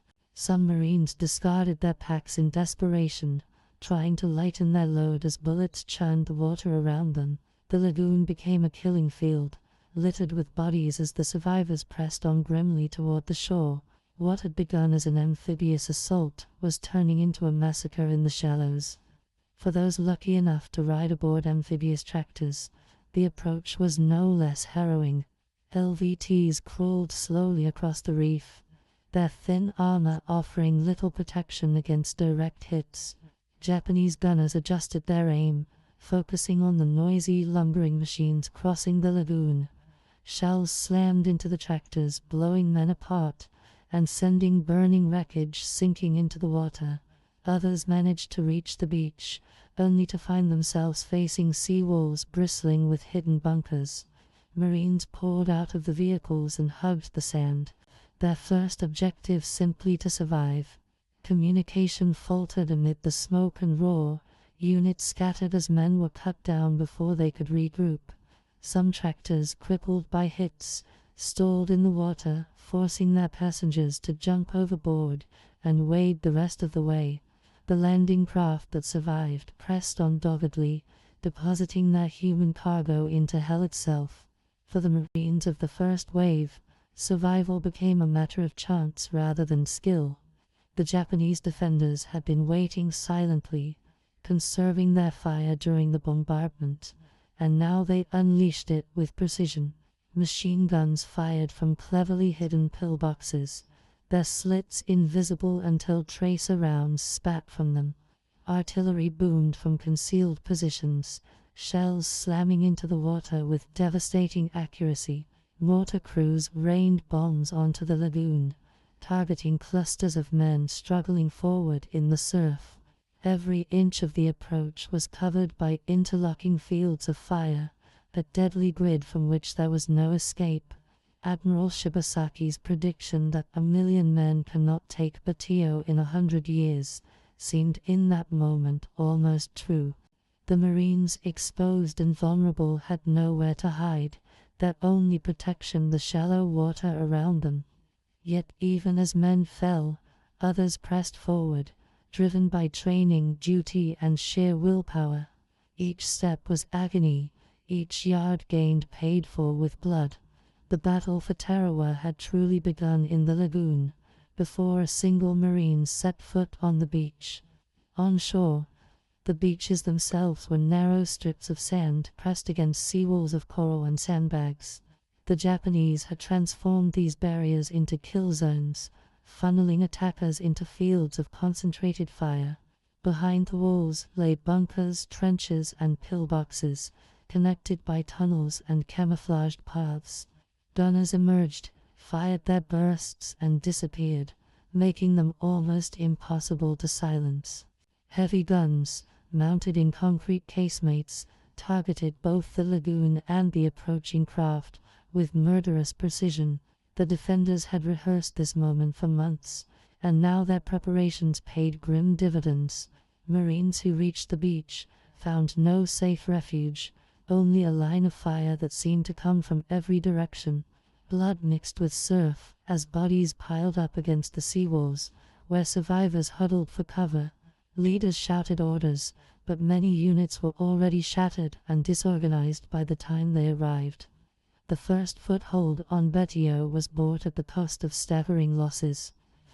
Among the Marines themselves, chaos and courage mixed in equal measure.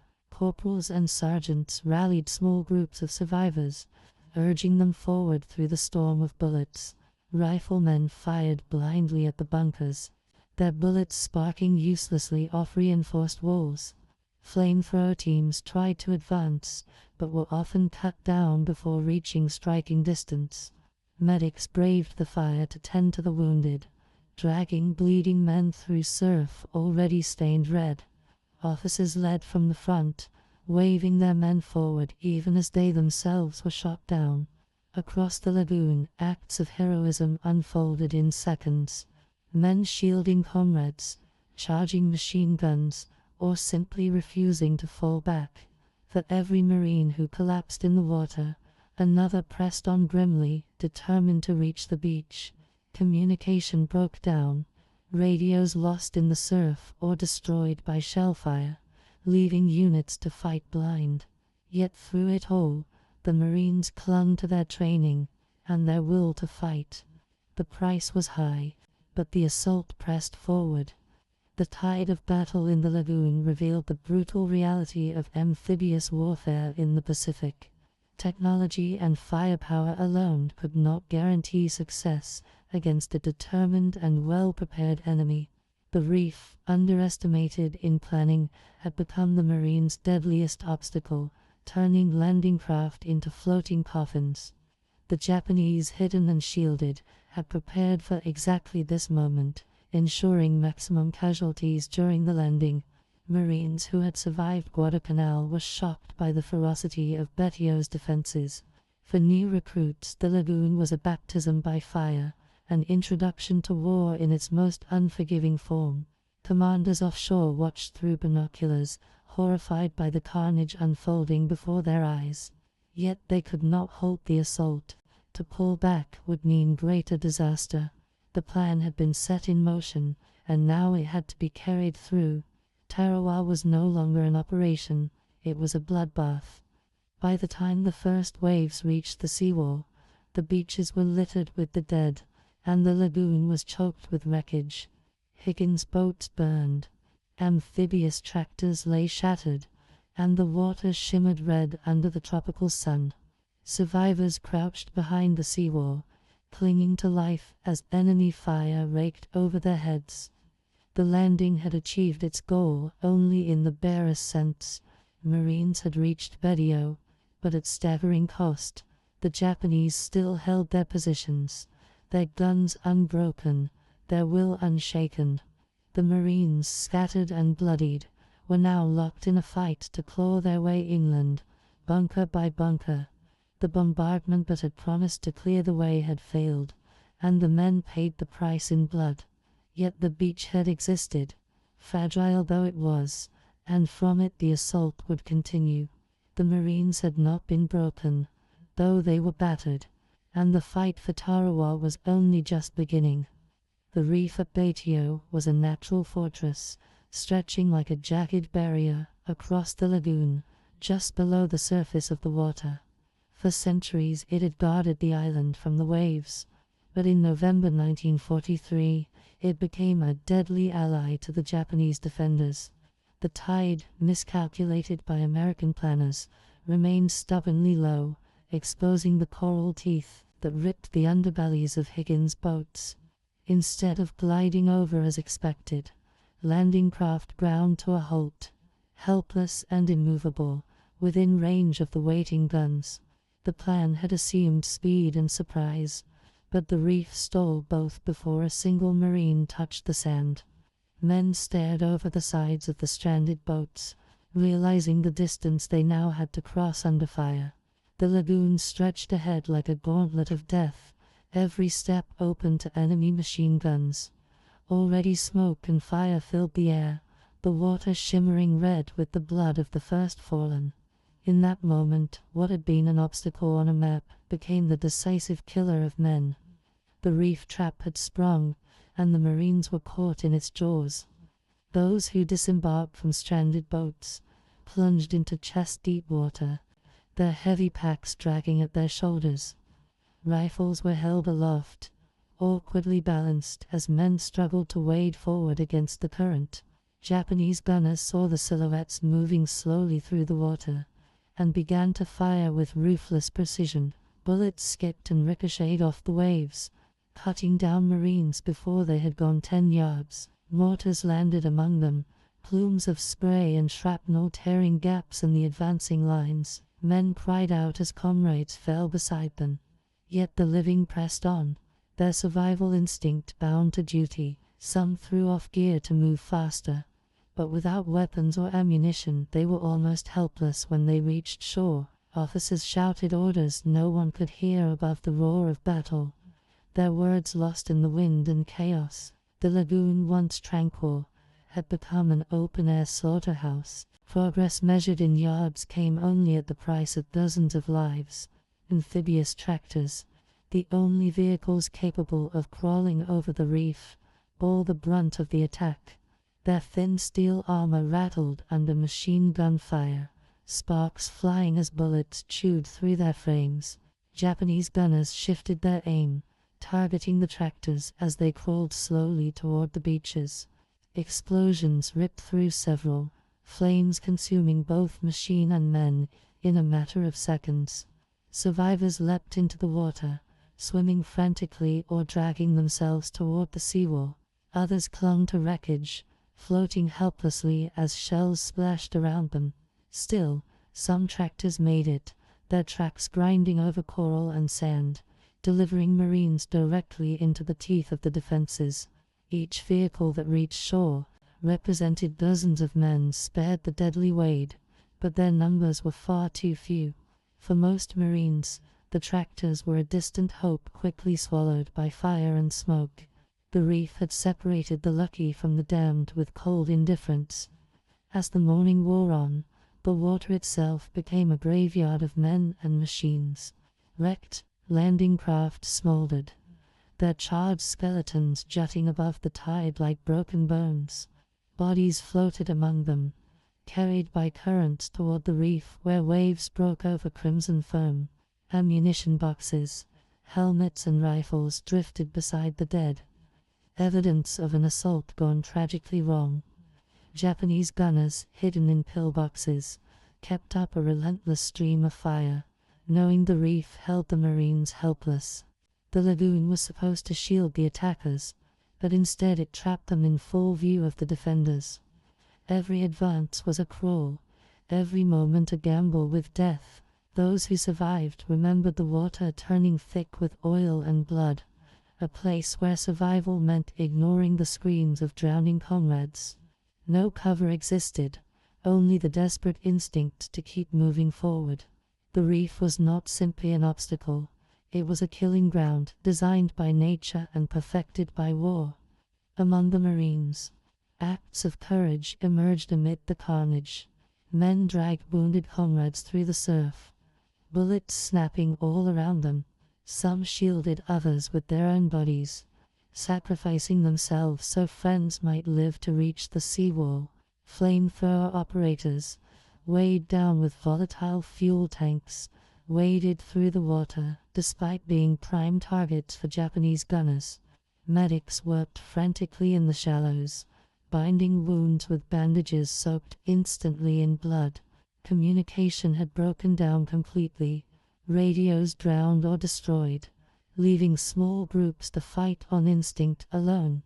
Yet the discipline drilled into them at Guadalcanal and in training camps back home kept many pushing forward. The lagoon was no place for hesitation. A moment's pause could mean being cut down where one stood. Marines who had survived the initial waves now crawled behind debris for cover, firing at invisible enemies in hidden bunkers. They had come across thousands of miles of ocean to fight, and now the reef demanded payment. Each yard gained was written in blood, courage and sacrifice. The Japanese defenders, watching through periscopes and narrow firing slits, could scarcely believe the advantage fortune had given them. They had prepared Betio as a fortress, but the reef made it into a perfect killing zone. Every hesitation, every stalled landing craft, gave them more time to reload, re-aim, and slaughter the invaders. Mortar crews worked with precision, adjusting their fire to catch clusters of Marines in the lagoon. Machine gunners traversed slowly, sweeping arcs of death across the shallow waters. Their officers urged them on, reminding them that one enemy killed in the lagoon meant one less at the seawall. Ammunition was plentiful, supplies stockpiled deep in bunkers safe from the naval bombardment. The defenders knew they could not hope to survive indefinitely, but for now the balance of power was theirs. The reef had given them hours of opportunity to inflict catastrophic losses. The atoll was becoming not just a battlefield, but a butcher's yard. For commanders offshore, The unfolding scene was one of horror and helplessness. Admiral Turner watched through binoculars as wave after wave faltered in the lagoon. Signals flew between ships, but there was little they could do to alter the tide or erase the reef. Naval gunfire had already shifted inland, leaving the lagoon uncovered in the crucial moments of landing. Airstrikes came too late to suppress the bunkers that now spat fire across the shallows. Officers on the command ships clenched their fists as they realized their men were being slaughtered before they could even fight. Some considered aborting the landings, but to retreat under fire would only double the disaster. The Marines were already committed, their bodies in the water, their lives hanging by a thread. The reef had rendered months of planning useless in a single stroke of nature. Tarawa was no longer a textbook operation. It was a desperate struggle for survival. By midday, the reef had earned its grim place in history as one of the deadliest traps in the Pacific War. Hundreds of Marines lay dead in the lagoon, their bodies drifting with the tide or pinned against coral by waves. Survivors crouched behind the seawall, too few in number to launch the overwhelming assault originally envisioned. Equipment was lost, units scattered, and momentum shattered. Yet the Marines refused to break. They had been trained for perseverance, and now that training was their only shield against despair. Slowly, painfully, they began clawing their way inland, bunker by bunker, trench by trench. The reef would forever be remembered by survivors as the place where plans failed and men's willpower was tested. What was meant to be an obstacle of minutes had become a killing ground of hours. Yet despite all, the Marines had established a foothold, tenuous but real, and from that fragile grip on the sand, the battle for Betio would continue. By mid-morning on November 20th, the Marines who had survived the deadly wade through the lagoon finally pressed themselves against Betio's seawall. The barrier of sandbags and coral, rising chest-high, provided the first real cover from the Japanese guns. But here too, death waited. As enemy fire swept just inches above their helmets, dozens of Marines crouched together in the narrow strip, water lapping at their boots, blood mingling with sand. Units that had landed together were now scattered, broken into small knots of survivors, with no clear command. Officers searched desperately for familiar faces, shouting above the roar of guns to rally anyone within earshot. Medics worked frantically, pulling wounded men against the wall, bandaging them under relentless fire. Equipment was ruined, rifles clogged with sand and water, radios smashed beyond repair in the surf. Ammunition ran low, as men fired short bursts at unseen bunkers, hoping to keep the enemy's heads down. The beachhead existed, but it was fragile, desperate, and bleeding. Every attempt to move beyond the seawall brought new waves of casualties. Japanese pillboxes, hidden in the palm groves and bunkers inland, fired through narrow slits with murderous precision. Marines, who tried to scale the wall, were cut down instantly, their bodies tumbling back into their comrades below. Machine guns scythed the sand, bullets cracking like whips as they ricocheted through the thin cover. Mortars dropped steadily onto the beach, turning small groups of huddled men into mangled heaps in seconds. The seawall became both a shield and a trap, offering protection but pinning the Marines in place. The plan had been to surge inland with speed and momentum, but instead the assault bogged down in chaos. Men whispered to one another, wondering if they would ever get off the beach alive. Commanders knew if the Marines stayed here too long, the entire assault risked annihilation. Betio's sands had become a crucible of fire, testing their will to endure. Scattered leadership kept the fight from collapsing completely. Colonel David Shoup, despite being wounded early in the landing, established himself at the edge of the lagoon to direct the battle. Calm and determined, he shouted orders, reorganized scattered marines, and sent runners to gather fragments of shattered companies. His courage, visible to those around him, steadied men who were close to breaking under the relentless fire. Junior officers and sergeants took it upon themselves to rally small groups, urging them to prepare for a push inland. Without radios or reliable communications, coordination came from shouted commands and hand signals. Some squads dug shallow scrapes in the sand, clinging to whatever cover they could manage with their helmets and shovels. Others stripped ammunition from the dead, passing it forward to those who still had working rifles. Leadership by example kept the line intact when the battle seemed ready to unravel. The fragile beachhead survived hour by hour through grit and determination. The physical conditions of the beach made survival even harder. The sand was churned into muck by artillery and men, stained with oil from burning wrecks and dark with blood. Smoke from shattered landing craft drifted inland, stinging eyes and choking lungs. The tropical sun beat down mercilessly, turning helmets into furnaces, and draining what little strength the men had left. Corpses littered the waterline, some floating in with the tide, others sprawled half-buried in sand. The smell of cordite, smoke, and death hung heavy in the air, thick enough to taste. Marines fought not only the enemy, but exhaustion, dehydration, and despair in those first brutal hours.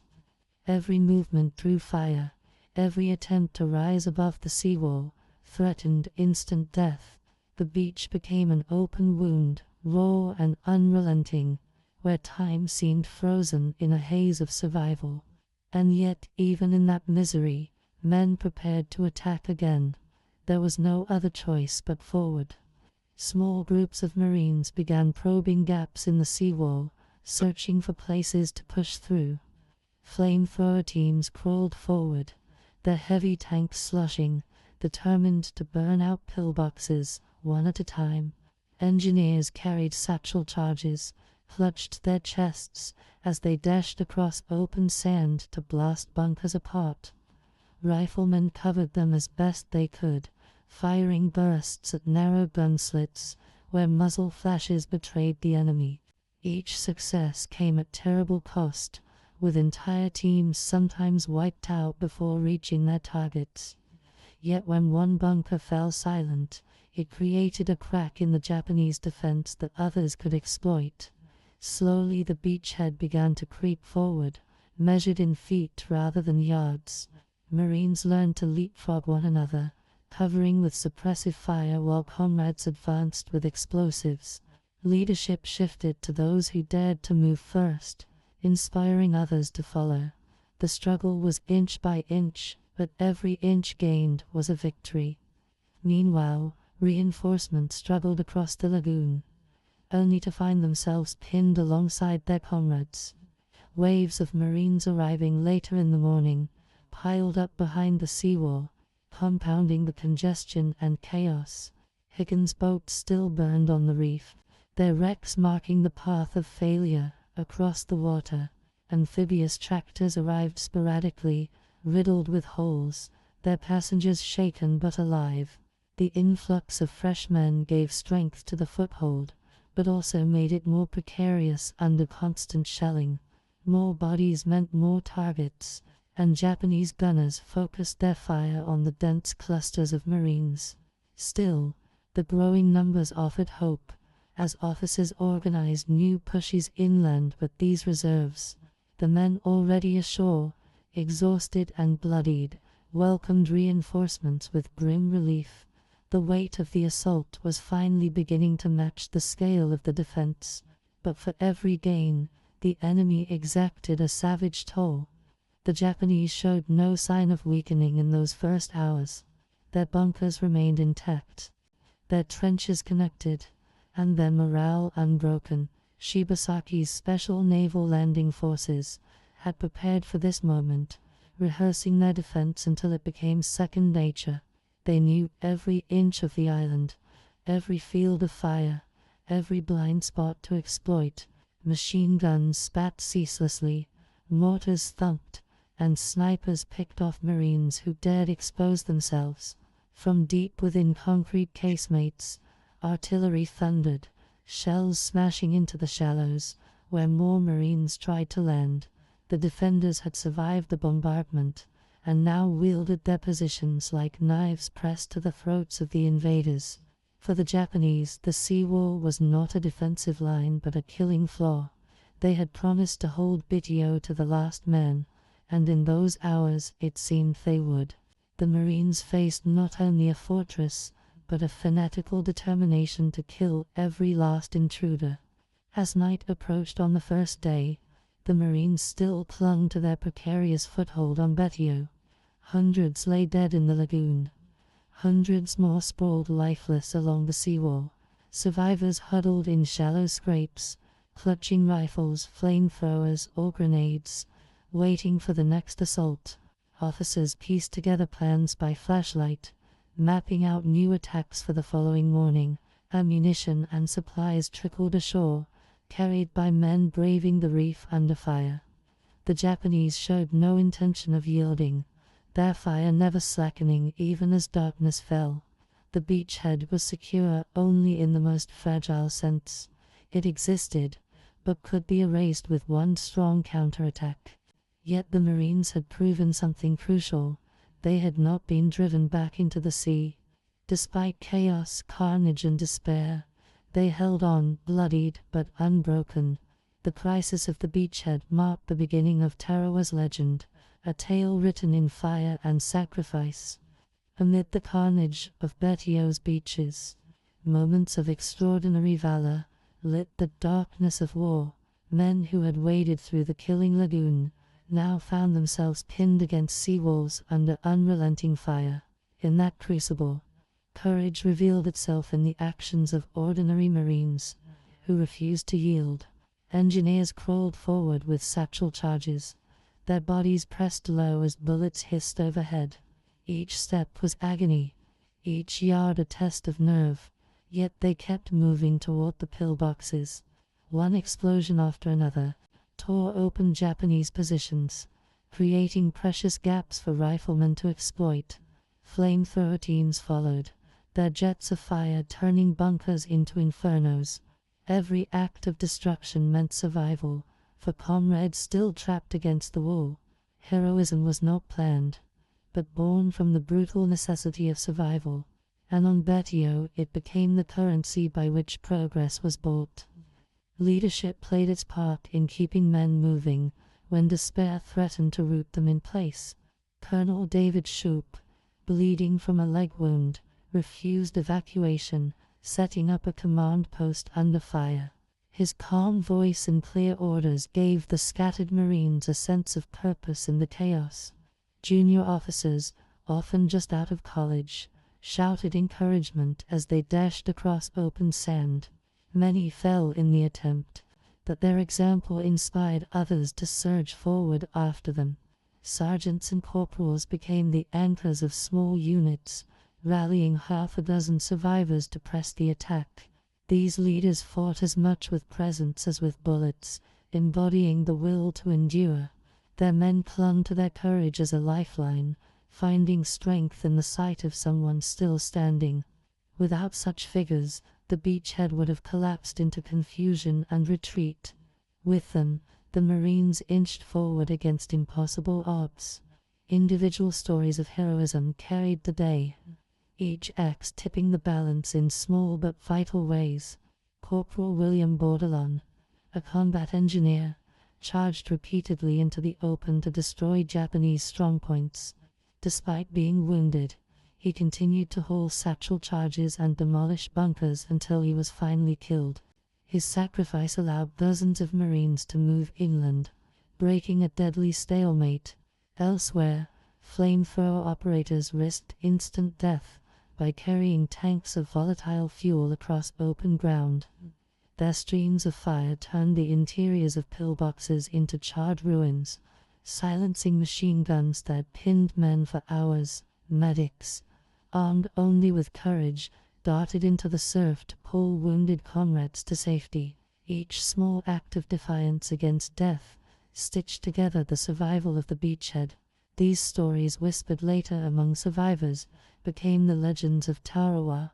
On the sand, they were the difference between annihilation and endurance. The terrain itself magnified the need for individual courage. The narrow beaches offered no cover, only the seawall and scattered debris from wrecked landing craft. Every movement inland meant exposure to guns hidden in palm groves and concrete bunkers. Sand-clogged rifles, radios were useless, and communications relied on shouted words and hand signals. In this chaos, decisions were made in seconds by men who had no time to consult orders. A Marine sprinting across open ground to throw a grenade could change the fate of a platoon. An engineer with a flamethrower could silence a bunker holding up hundreds of men. Every action was magnified, every failure punished instantly by death. Heroism was not optional, it was survival written in fire and blood. On Betio's sands, courage was the only shield against annihilation. The Japanese defenders, for their part, recognized the bravery of the enemy they faced. From their fortified positions, they saw Marines advancing into fire with reckless determination. Machine gunners reported astonishment at men who continued forward, even as comrades fell beside them. Mortar crews, firing ceaselessly, watched in disbelief as survivors dragged wounded through the surf. Shibasaki's men understood that their enemy would not stop, no matter the cost. This realization hardened their resolve, fueling the ferocity with which they fought back. To them, every Marine who advanced was a threat that had to be killed. Yet they also knew that the enemy's courage was steadily eroding their defenses. Each bunker destroyed, each pillbox silenced, was a step closer to collapse. For both sides, heroism was not abstract but immediate, measured in blood spilled on coral sand. The Marines who survived that first day carried the scars of what they had witnessed. They spoke of comrades who charged into fire, knowing they would not return. They remembered engineers dragging explosives forward with trembling hands, only to vanish in blasts that tore open bunkers. They recalled officers rallying men by sheer presence, standing tall in the storm of bullets. Many swore that without those acts of courage, none of them would have survived the beaches. In the midst of slaughter, heroism became a contagion, spreading from one Marine to the next. When one man rose, others followed, refusing to let him fight alone. Survival was communal, but it depended on individuals daring to lead. These memories haunted them for the rest of their lives, etched into their minds as vividly as the gunfire. Tarawa's sands were littered with death, but also with the proof of courage under fire. Recognition came later, when the scale of sacrifice was finally tallied. Medals of honor and Navy crosses were awarded to those whose actions had stood above even the chaos of Tarawa. Families at home received the news of loved ones lost but honored as heroes. Newspapers described the landing as one of the bloodiest in Marine Corps history, yet also one of the most valorous. The names of men like Bordelon became etched into the legacy of the Corps. But on the beach itself, recognition was meaningless, for the fight was far from over. Survivors pressed forward into the interior, carrying with them the lessons of courage born on the sand. Every bunker destroyed created the chance for new heroism, as Marines faced challenges just as deadly inland. Valor was not a single moment, but a chain linking together across hours of battle. At Tarawa, those chains forged the survival of the entire division. As night fell over Betio, the sands were thick with the proof of heroism and sacrifice. Marines huddled in shallow foxholes or behind wreckage, preparing to continue the fight at dawn. The Japanese still held the majority of the island, their bunkers intact and their firepower formidable. Yet the foothold had endured, because individuals had refused to let it collapse. The cost was terrible, with hundreds dead and wounded, but the will of the Marines had not broken.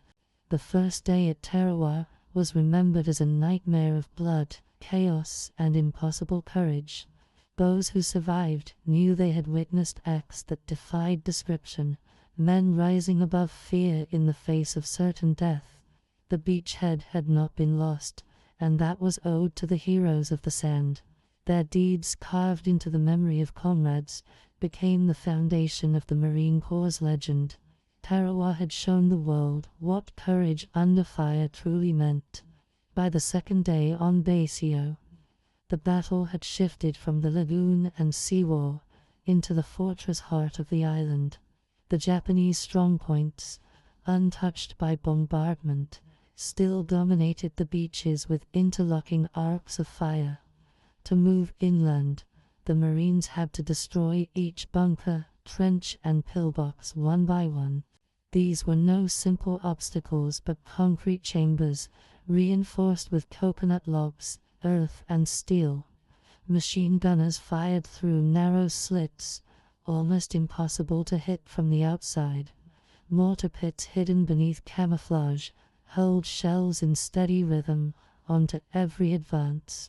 The Marines quickly realized that only fire, explosives, and brute courage could silence these fortresses. Rifle fire was useless against walls that shrugged off even direct hits from tanks. Survival meant closing to within yards of the enemy, often face to face in the smoke and dust. The bunker fighting had begun, and it would define the rest of the battle. Flamethrowers became the most feared and effective weapons in the Marine arsenal. Operators crept forward on their bellies, the heavy tanks of pressurized fuel clanking against their backs. Hovering riflemen sprayed suppressive fire at the bunker slits to keep defenders pinned inside. When the flamethrower roared, a jet of fire spewed into the pillbox, igniting everything in its path. The effect was instant and horrific, with defenders either incinerated or forced to flee into waiting gunfire. Yet flamethrower teams were also prime targets, and many were shot down before they could fire. The weapon's range was short, forcing operators to expose themselves in the open. Their courage in advancing under withering fire saved countless comrades trapped on the beaches. Each bunker reduced by flame meant one less machine gun to rake the Marines. Fire was now the tool of survival, and it turned Betio into a furnace of war. Engineers carried satchel charges, thick bags packed with explosives, into the deadly maze of trenches and bunkers. Crawling across open sand, they dashed forward with charges clutched to their chests. A swift toss or placement against a bunker wall turned concrete into rubble in seconds. The blasts ripped apart coconut log defenses, sending shock waves through the dug-in enemy. Sometimes the charges were dropped directly into firing slits, annihilating the crews inside instantly. Engineers often worked in pairs, one man hauling explosives, the other providing cover with a rifle or carbine. Many died within yards of their targets, but those who succeeded opened vital paths inland. Marines learned to coordinate, sending in flamethrowers and satchel charges together to maximize destruction. These brutal methods became routine, repeated dozens of times as the day wore on. Every charge placed and every bunker silenced brought them closer to control of the island. Grenades and bayonets became tools of necessity in the close-quarter nightmare. Marines hurled grenades into trenches, diving for cover as the blasts shook the ground. Shrapnel tore through Japanese positions, clearing the way for assault teams to storm in. Bayonet charges followed, men plunging steel into shadows, where defenders still clung to life. The fighting was intimate, savage, and personal, carried out at distances measured in feet. In some cases, Marines grappled hand-to-hand, knives and rifle butts, replacing rifles and carbines. Japanese defenders fought with equal ferocity, emerging suddenly from tunnels to launch counterattacks. Suicide charges, with grenades clutched to their chests, claimed more Marine lives even as the defenders fell. The brutality of the fighting shocked even hardened Guadalcanal veterans, who had never seen such concentrated resistance. Betio's bunkers forced both sides into a cycle of attack and counterattack without mercy. Survival was measured by the last man standing inside a trench. Tanks rumbled ashore and joined the brutal clearing operations, their guns pounding bunker after bunker. The Marines guided them forward through wreckage and debris, often under fire themselves. Sherman tanks blasted concrete strongpoints, their high explosive shells cracking defenses. The infantry could not breach alone. Some tanks became stuck in craters, or bogged in sand, where Japanese soldiers swarmed them with grenades and satchel charges. Crewmen fought desperately, firing machine guns in every direction to keep attackers at bay. Coordination between tank and infantry was difficult amid smoke, confusion, and broken communications. Yet when the armor worked, the effect was devastating, silencing multiple strongpoints in minutes. The tanks gave the Marines momentum, pushing the fight deeper into the heart of Betio. With every bunker destroyed, the defenders' firepower diminished, but the cost remained staggering. The battle for each 100 yards was paid in blood and steel. The Japanese defenders fought with fanatic determination. Their orders clear: no retreat, no surrender. They fought from tunnels, popping up unexpectedly behind advancing Marines to strike from the rear. Snipers concealed in wreckage picked off flamethrower teams before they could fire. Entire squads of defenders sometimes stayed silent in bunkers until Marines passed, then erupted in a sudden ambush.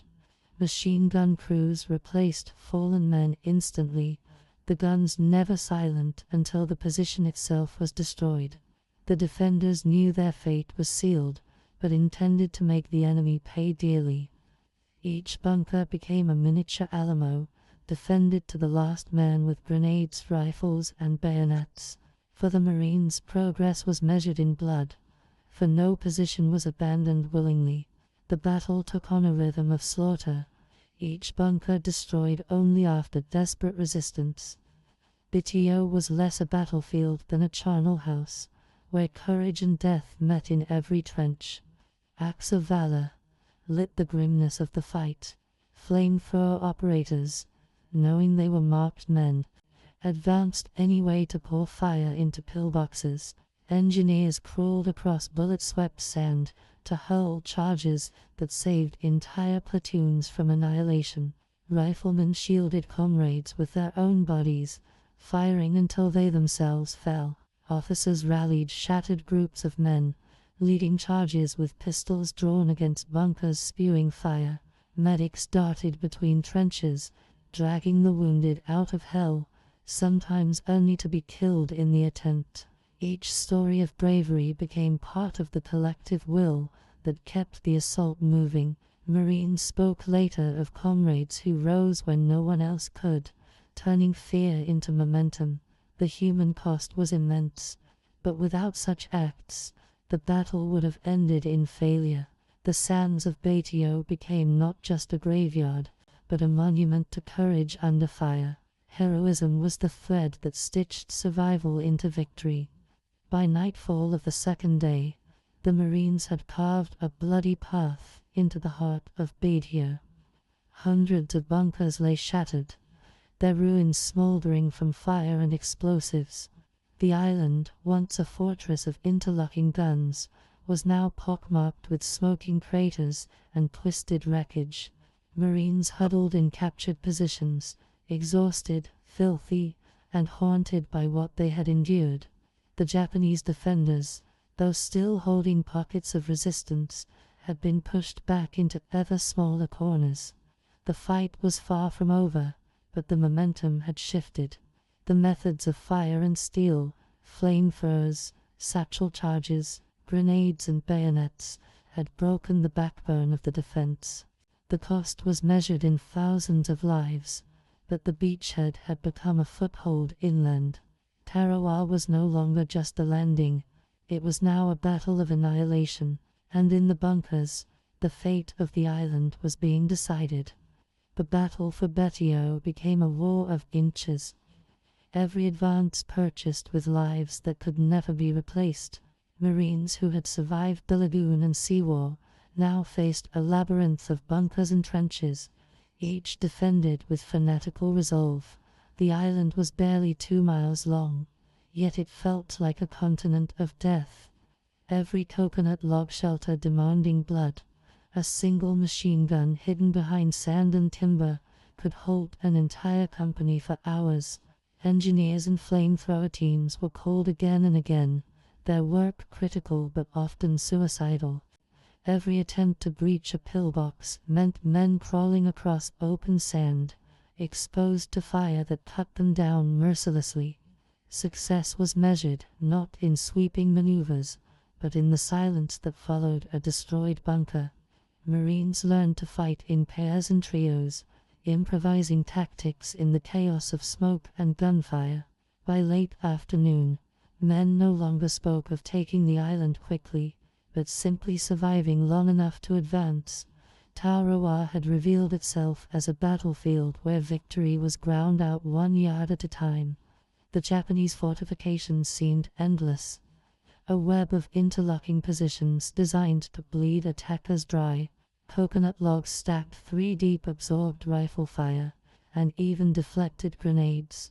Concrete pillboxes, barely visible above the sand, spat bullets with mechanical precision. Trenches connected bunkers into a single living organism of defense, allowing defenders to retreat and counterattack at will. Marines who stormed one position often found themselves enfiladed by another, hidden just yards away. Mortars thumped from behind the lines, raining shells onto concentrations of men caught in the open. The defenders had prepared every angle, every field of fire, with ruthless foresight. The result was a battlefield where nothing came cheaply, where every movement forward was punished. Marines fought not only the enemy, but the suffocating realization that each bunker had to be taken at full cost. Betio was not simply defended, it was engineered to consume lives. For the Marines, exhaustion became as lethal as enemy fire. They fought through sand churned into muck, their uniforms stiff with sweat, seawater, and blood. The tropical sun beat down on helmets that felt like furnaces, baking the men as they crawled forward. Water was scarce, canteens lost in the lagoon, or emptied in the first hours of fighting. Hunger gnawed at bellies, but there was no time for food, only bullets and grenades passed forward. Communication was fragmentary, orders often delivered by runners who risked their lives crossing open ground. Units were shattered, men from different companies thrown together into makeshift squads. In this chaos, sergeants and corporals became the backbone, leading attacks on bunkers with whatever men they could gather. Each assault drained what little strength the Marines had left, but failure meant being pinned under fire forever. Fatigue pressed down like a second enemy, and still the advance continued. The island itself magnified the struggle, its geography offering no mercy to the attackers. Betio's width was never more than a few hundred yards, leaving no room for maneuver. Palm trees splintered into jagged stumps offered no cover, only obstacles that slowed the advance. Craters from the naval bombardment became shallow shelters, but they were also death traps under mortar fire. Sand clogged weapons, forcing men to clear rifles again and again under fire. The smell of rotting corpses, both Marine and Japanese, filled the air, clinging to every breath. Wreckage from landing craft and tanks littered the shoreline, transformed into cover for both sides. Marines described the battlefield as a furnace, its heat and smoke pressing against their lungs with every step. The ground seemed alive with fire, every yard contested as if it were the last. Betio was less an island than a crucible, burning away the strength of those who fought upon it. The land itself demanded a toll in blood for every foot gained. The Japanese fought with a resolve that turned every defensive position into a miniature battle of annihilation. Machine gun crews replaced fallen comrades without hesitation, keeping their weapons firing until the very end. Grenade-armed defenders leapt from trenches to rush Marines, detonating themselves in suicidal charges. Snipers, hidden in shattered palm trunks, waited patiently to pick off flamethrower operators and officers. Mortar crews fired until their positions were overrun, sometimes choosing to die beside their weapons. Even when surrounded, many defenders refused to surrender, fighting until silenced by fire or explosives. Each bunker seemed to embody Shibasaki's command to hold Betio to the last man. For Marines, this meant no easy victories, no sudden collapse of resistance. Every defender killed represented an ordeal of blood and fire for the attackers. Betio was not defended passively, but with fanatical energy that turned the island into a grinder of men. Amid this slaughter, the Marines adapted their tactics to the grim reality of Betio. Flamethrowers and satchel charges became the instruments of progress. Paired with covering rifle fire, Marines learned to advance in small groups, crawling forward while comrades laid down suppressive bursts. Grenades were thrown in waves, clearing trenches before men stormed them with bayonets. Tanks, when they could move, blasted bunkers at point-blank range to break the stalemate. Engineers tunneled through sand with explosives, blowing apart fortifications from underneath. Every assault was coordinated in seconds, decisions made on instinct by leaders at the front.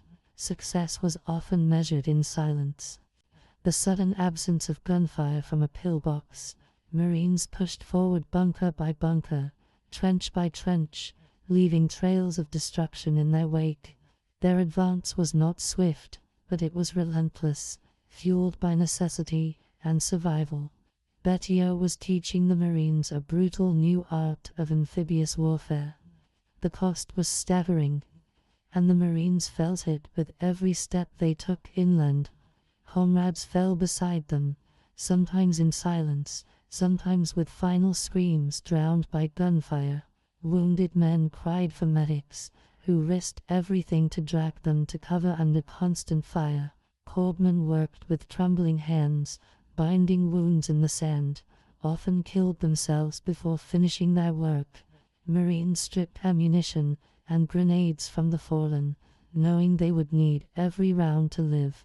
The ground was littered with bodies, uniforms torn, and faces unrecognizable, lying where they had fallen. Each yard gained was marked by death, as if the island itself demanded sacrifice for progress. Yet the Marines pressed on, their determination unshaken despite the carnage around them. They knew that to falter was to die, pinned forever on the beachhead. Survival meant pushing forward, no matter the cost. Tarawa's progress was measured in blood, not in maps. By the end of the second day, the Marines had carved out a fragile line across the island, but at a terrible price. Hundreds lay dead in the sand, their bodies mute testimony to the cost of every advance. The Japanese still held strongpoints, their defenses reduced but far from destroyed. The Marines were exhausted, battered and bloodied, yet they had not stopped moving forward. Each bunker silenced, each trench captured, had been bought with courage and sacrifice. The beachhead was no longer on the brink of collapse, but the fight was far from over. Tarawa was proving itself to be one of the bloodiest tests the Marine Corps had ever faced. Every yard won reminded them of the comrades who would never see home again. The cost was almost unbearable, but it was the only way to victory. On Betio, every inch of ground was a battlefield unto itself. Rear Admiral K.G. Shibasaki, had vowed that 1,000,000 men could not take Betio in 100 years. And his men clung to that prophecy. His command post was buried deep within a reinforced blockhouse at the heart of the island, shielded by layers of sand and concrete. From here he had directed the opening defense, calmly coordinating fire from bunkers and mortars. But on the second day of fighting, American shells rained down with relentless fury, pounding every known strongpoint. One lucky hit struck near his command bunker, collapsing part of the structure and shattering communications. Shibasaki was fatally wounded, though his men did not learn the full truth until later. Without his leadership, messages went unanswered, and surviving officers acted on their own initiative. Yet his death did not diminish the resolve of his garrison. It inflamed it. They believed his spirit demanded they fight to the last man, fulfilling his vow in blood. Betio was now to be defended as a tomb. The Japanese defenders, cut off from coordination, reverted to local command, each bunker becoming a war unto itself. Platoon leaders rallied their men with cries of defiance, determined to hold even as Marines closed in from every side. Communication lines severed by bombardment left units isolated, but this only hardened their resolve. With no expectation of relief, the defenders understood their role as sacrificial. Many clutched letters from home, tucked inside their uniforms, reminders of the families they would never see again.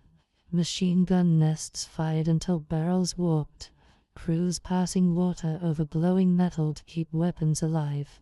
Mortar crews fired at any movement, adjusting aim by instinct and the screams of their enemies.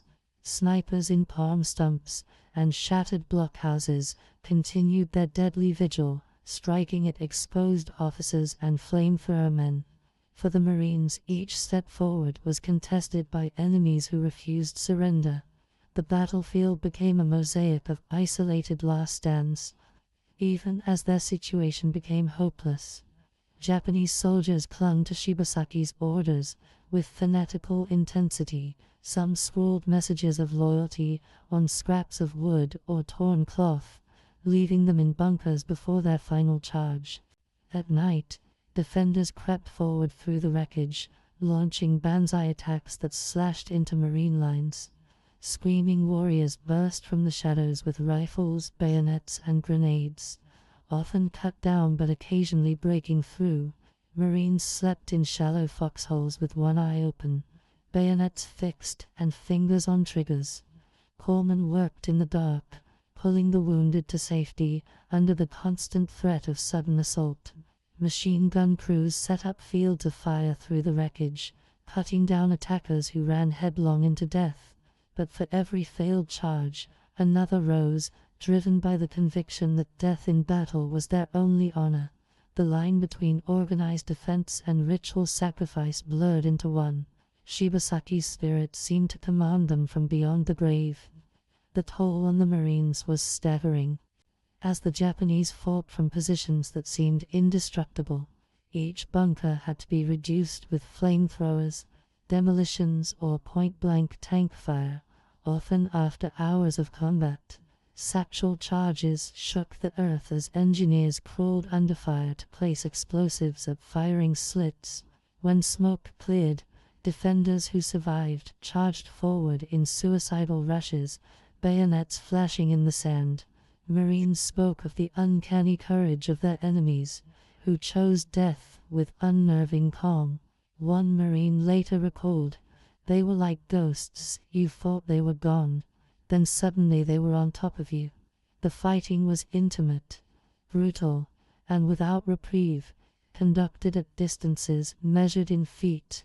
Grenades exploded in trenches filled with men, locked in hand-to-hand struggle. Blood stained the sand red, mingling with seawater and oil from burning wreckage. Tarawa had become not just a battle, but a slaughterhouse. When news of Shibasaki's death spread among his men, it was received not with despair, but grim acceptance. To them, their admiral's fall confirmed their fate. None would leave the island alive. Surviving officers told their troops that their commander now watched over them, demanding they hold until the very end. For some, this became a spiritual mission, an oath to follow their leader into death. Men tied white headbands around their foreheads, symbols of their determination to die with honor. Ammunition was conserved, fired only at certain range, then spent in frenzied bursts at close quarters. Bayonets were sharpened, swords polished, grenades clutched in trembling hands. There was no longer a question of victory, only of how many Marines they could kill before falling. This grim fatalism gave the defenders a terrifying strength, born not from hope, but from the certainty of doom. Betio had become their graveyard, and they embraced it. For the Marines, the relentless defense was a revelation of what lay ahead in the Pacific War. They had expected resistance, but not such fanatical refusal to surrender. Officers realized that each fortified atoll would demand the same or greater sacrifice. Tarawa was proving that every battle in the Central Pacific would be fought bunker by bunker, trench by trench, to the last man. The cost was already measured in hundreds of Marine dead, and thousands wounded, their bodies scattered across a mile-long strip of sand. Yet there was no retreat, no alternative, but to push forward until the island was secured. Flamethrowers exhausted their fuel tanks, engineers scoured for more charges, and riflemen carried weapons that grew hot in their hands. Tanks lumbered forward, despite broken tracks, each shot from their guns tearing apart another stronghold. The battle had become mechanical, grinding, a relentless cycle of advance and annihilation. Tarawa was teaching lessons written in blood. As the third day dawned, Japanese resistance dwindled to scattered pockets, but each fought with undiminished fury. Marines advanced cautiously, clearing positions with grenades and flamethrowers before daring to enter.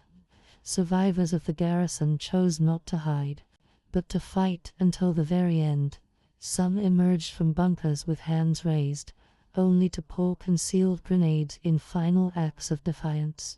Others charged tanks barehanded, leaping onto holes with explosives strapped to their bodies.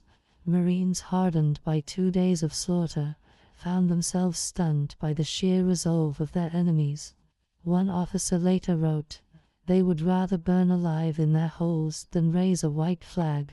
By evening the defenders were reduced to small groups, huddled in ruined blockhouses or shattered trenches. Still they fought on, as if each man carried Shibasaki's unfulfilled vow within him. Betio was consuming the last of its defenders in fire and sand. By the time the battle ended, nearly every Japanese defender lay dead, their bodies littering the island, alongside the fallen Marines. Shibasaki's prophecy had lasted only 3 days, but his men had carried it out with dreadful fidelity. The admiral himself lay buried beneath the rubble of his command post, a symbol of defiance even in death. For the Marines, the victory came at a price so high it shook the entire American public. When news emerged, more than 1,000 Marines had fallen, and 2,000 more were wounded, their sacrifice matched by the annihilation of the defenders. The Japanese had fought exactly as Shibasaki had promised, to the last man. Betio had been transformed from a nameless atoll into a symbol of what the Pacific War had become. Every yard of ground had been bought with blood, every bunker a grave. In the end, Shibasaki's last stand became the measure of Tarawa's horror. His prophecy was broken, but his spirit lingered in the sand. As the sun sank below the horizon on November 21, 1943, the shattered island of Betio plunged into a darkness thick with dread. The Marines, bloodied and exhausted, dug shallow foxholes in sand. Still warm with fire and flesh, their tenuous lines stretched thin, weaving across shell-pocked ground and half-destroyed bunkers. Everywhere men clutched rifles and bayonets, whispering orders and listening for the faintest sound. The island was eerily quiet for a time, broken only by the moans of the wounded and the distant crash of surf. But silence was a mask, hiding the violence preparing to erupt under cover of night. The Japanese defenders, leaderless yet unbroken, had sworn to fight until none remained. They prepared for their final act with grenades, rifles, and sharpened bayonets, binding headbands of white cloth across their brows. For the Marines, the night would not bring rest, it would bring a storm of shadows. Betio's darkness became a battlefield more terrifying than daylight. Japanese soldiers crept through wreckage, crawling low across sand slick with blood, their silhouettes barely visible in moonlight. They knew their positions would not last another day, so they sought to inflict maximum death before dawn.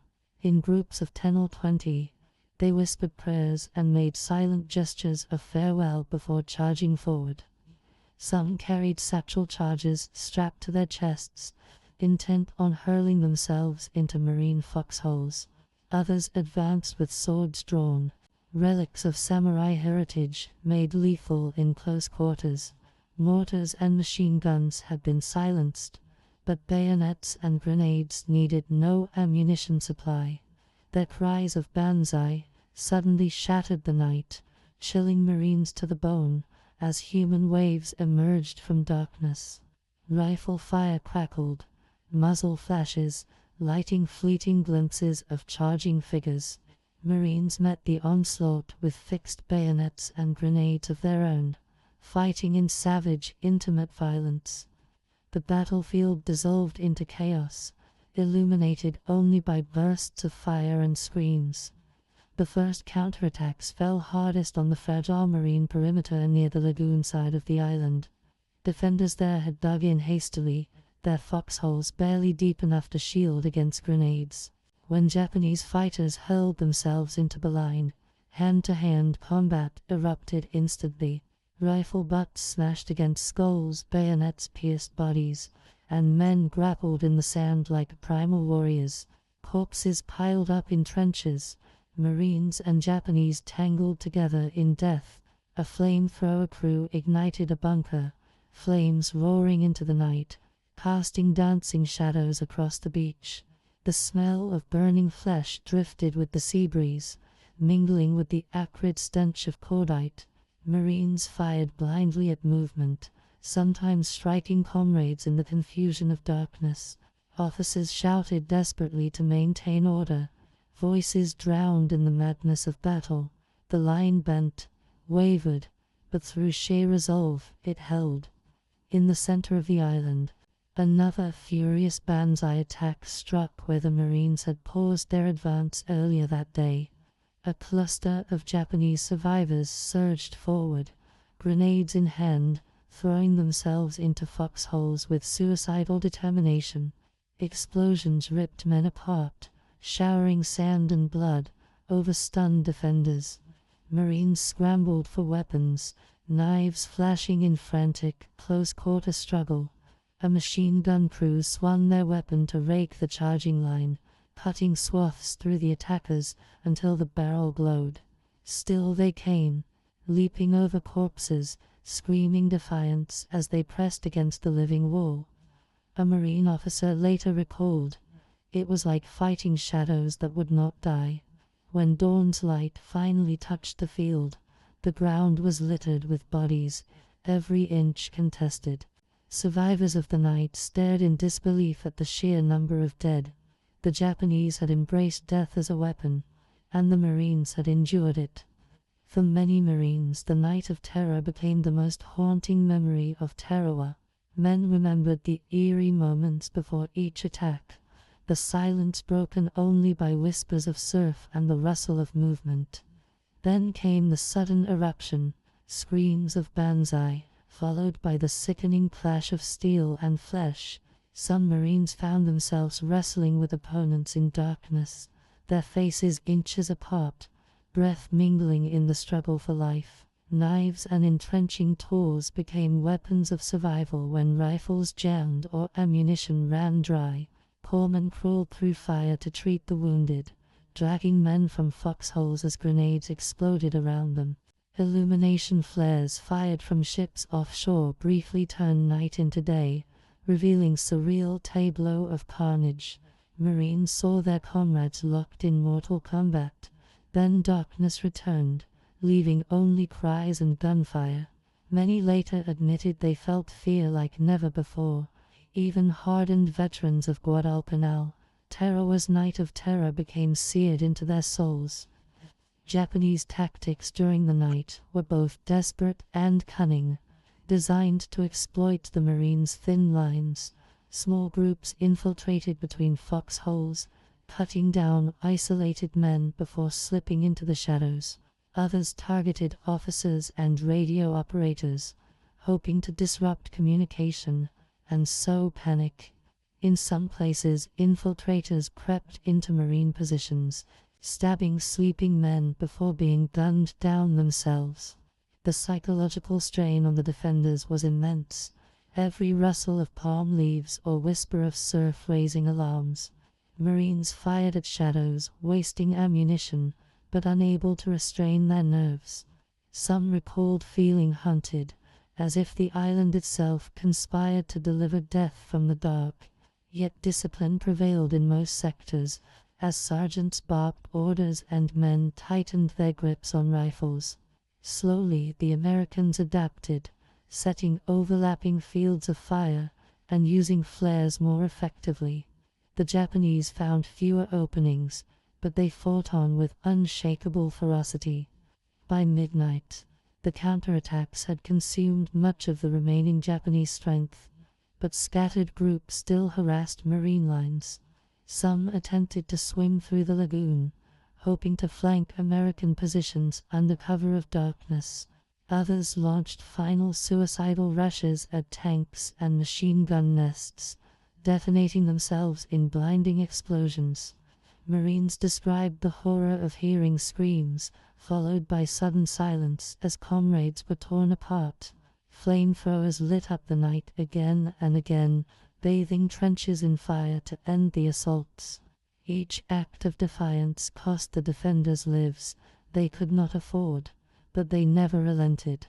By dawn, the defenders had been reduced to broken remnants, scattered in small pockets of resistance. The Marines, though battered, had survived the longest night of their lives. For them, sunrise was not only a new day, it was a reprieve from hell. Betio had become the grave of Shibasaki's men, but at a dreadful cost. When light returned, Marines surveyed a battlefield transformed into a vision of horror. The sand was littered with bodies, both Japanese and American, tangled together in grotesque embraces of death. Bayonets still protruded from corpses, rifles clutched in lifeless hands, grenades frozen in fingers. The scale of the carnage defied imagination, the night having claimed hundreds of lives in just a few hours. Marines gathered the wounded, their eyes hollow, their movements mechanical after sleepless struggle. Officers counted casualties with grim faces, knowing the price of holding the line had been staggering. Yet there was also relief, for the Japanese had spent themselves in futile fury. The Marines had endured the storm, and lived to continue the fight. The night of terror became legend, a warning of the ferocity awaiting them on every island yet to come. At Tarawa, courage and horror had walked side by side in the darkness. The morning of November 21st brought a new determination to the Marines clinging to the blood-soaked sand of Red Beach. After a night of terror, reinforcements began to arrive, bringing fresh strength and vital supplies across the reef. Tanks, stalled the previous day by low tides and enemy fire, finally rumbled ashore under covering barrages. Their tracks carved deep grooves into the coral sand.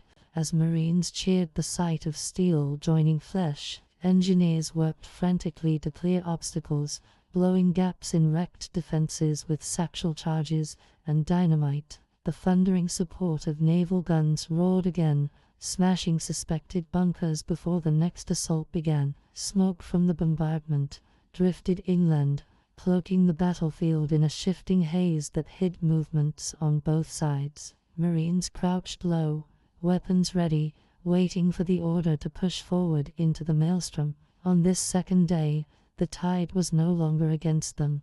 It was beginning to turn. The long-awaited breakthrough at Red Beach was about to unfold. Armored support arrived in the form of N4 Sherman tanks. Their heavy guns a decisive factor against stubborn Japanese bunkers. Crews guided their steel beasts cautiously across the uneven terrain. Wary of hidden mines and trenches, Marines clung to their sides, using the vehicles as moving shields against machine gun fire. When the tanks fired, the recoil shook the earth, shells smashing through coconut log fortifications with devastating force. The Japanese responded with armor-piercing shells and desperate close-in attacks, but the tanks pressed forward relentlessly. Flamethrower teams moved in behind them, pouring fire into pillboxes and silencing defenders in bursts of searing heat. The soundscape was one of thunder and screams, a violent chorus echoing across the narrow island. Each advance was measured in yards, every inch won at the cost of blood and steel. But unlike the chaos of the first landings, coordination now gave the Marines momentum. Red Beach, once a killing ground, was transforming into a springboard for victory. Coordinated assaults unfolded with precision as infantry and armor worked in tandem across the broken landscape. Rifle squads advanced behind the cover of tanks, firing in volleys to pin defenders in bunkers. Engineers followed, tossing grenades through firing slits before blasting openings with explosives.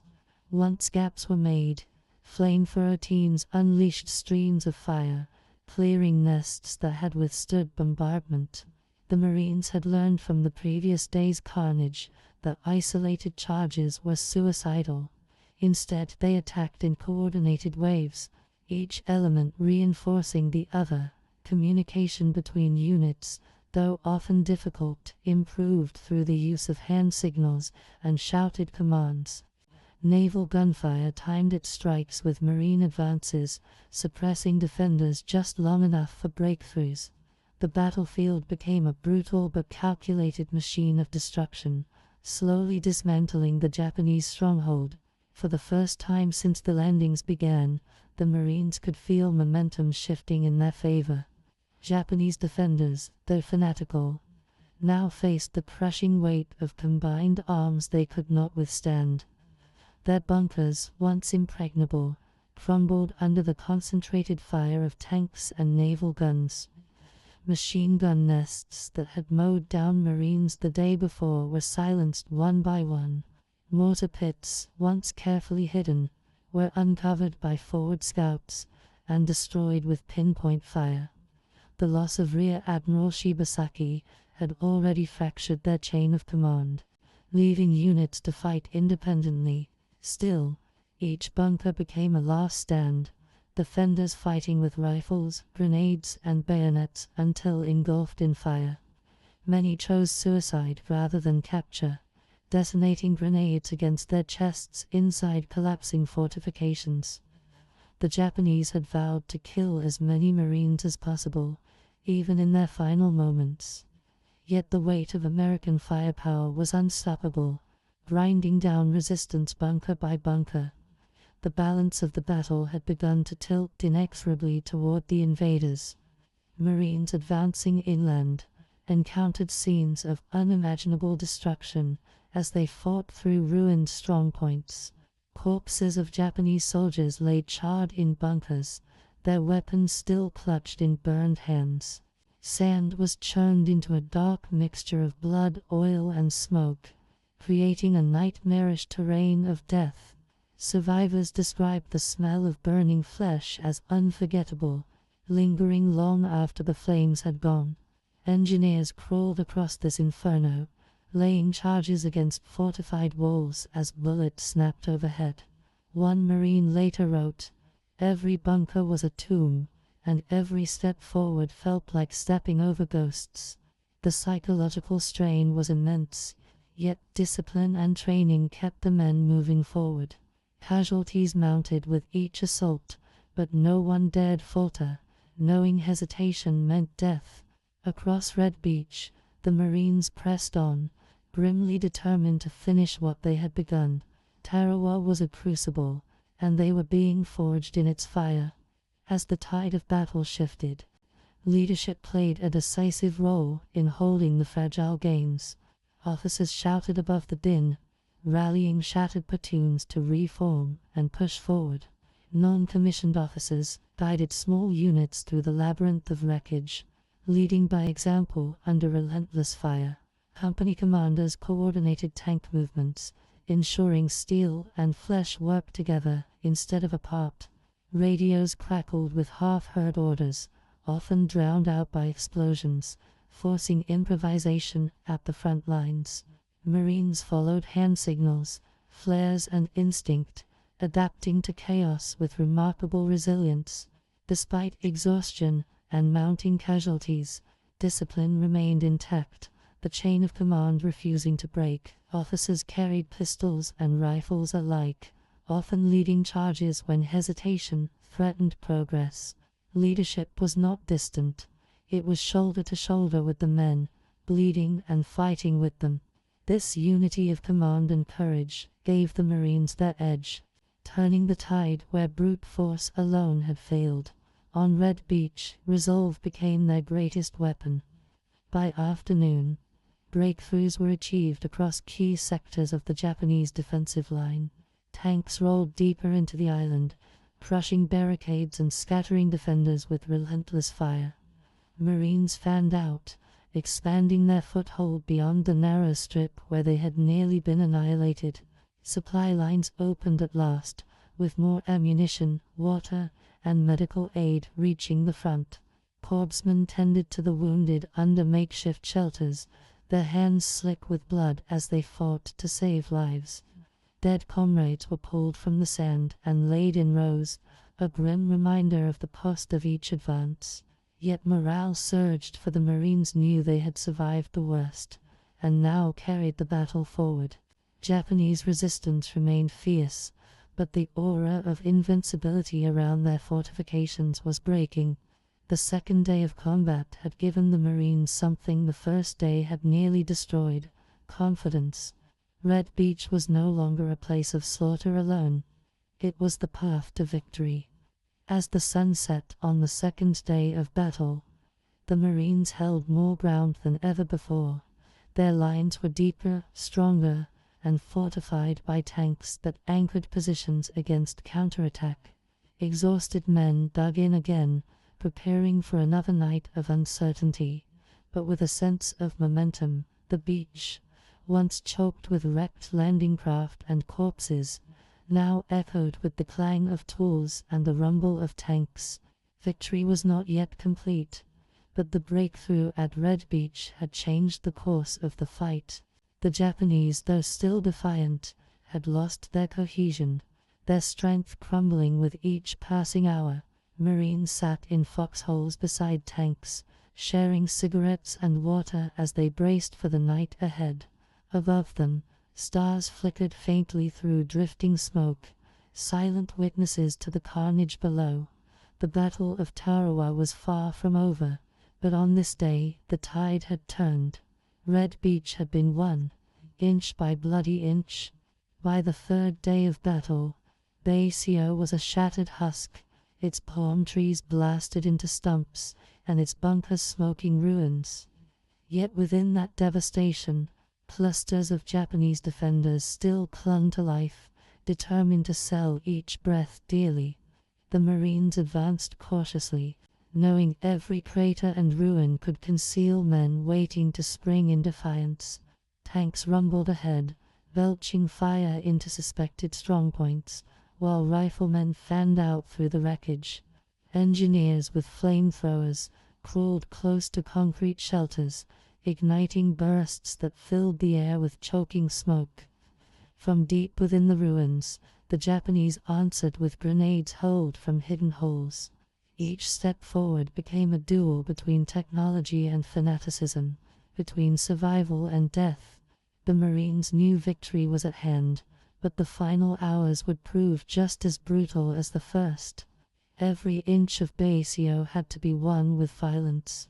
The island's conquest came not in sweeping maneuvers, but in a slow grinding of flesh against steel. The last organized resistance, centered around fortified pockets scattered across the island's western end. These strongholds were often nothing more than collapsed bunkers, where survivors clung to life in airless dark. Inside, men crouched with rifles, swords, and grenades, their faces smeared with soot and sweat, refusing surrender.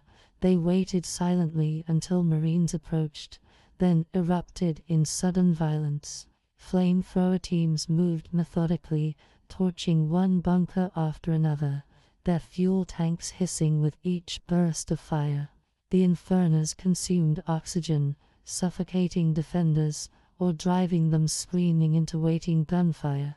Satchel charges detonated with concussive force, reducing log walls and concrete shelters to dust. The advance was relentless, stripping the island of its last defenses one by one. Marines spoke of the eerie silence after each assault, broken only by the crackle of flames. Betio's final defenders were being annihilated, bunker by bunker, trench by trench. Suicidal charges marked the end for many Japanese soldiers, their death cries echoing across the ruined island. At dusk, survivors leapt from trenches and rubble, charging into Marine lines with bayonets fixed. Some carried explosives tied to their bodies, detonating themselves in blinding flashes among startled riflemen. Marines responded with disciplined volleys, mowing down attackers who seemed to seek only glorious death.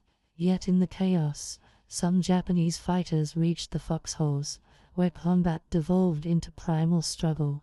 Rifle butts, knives, and bare hands became weapons as men fought at arm's length. Corpsmen darted through the madness, dragging the wounded back while dodging grenades.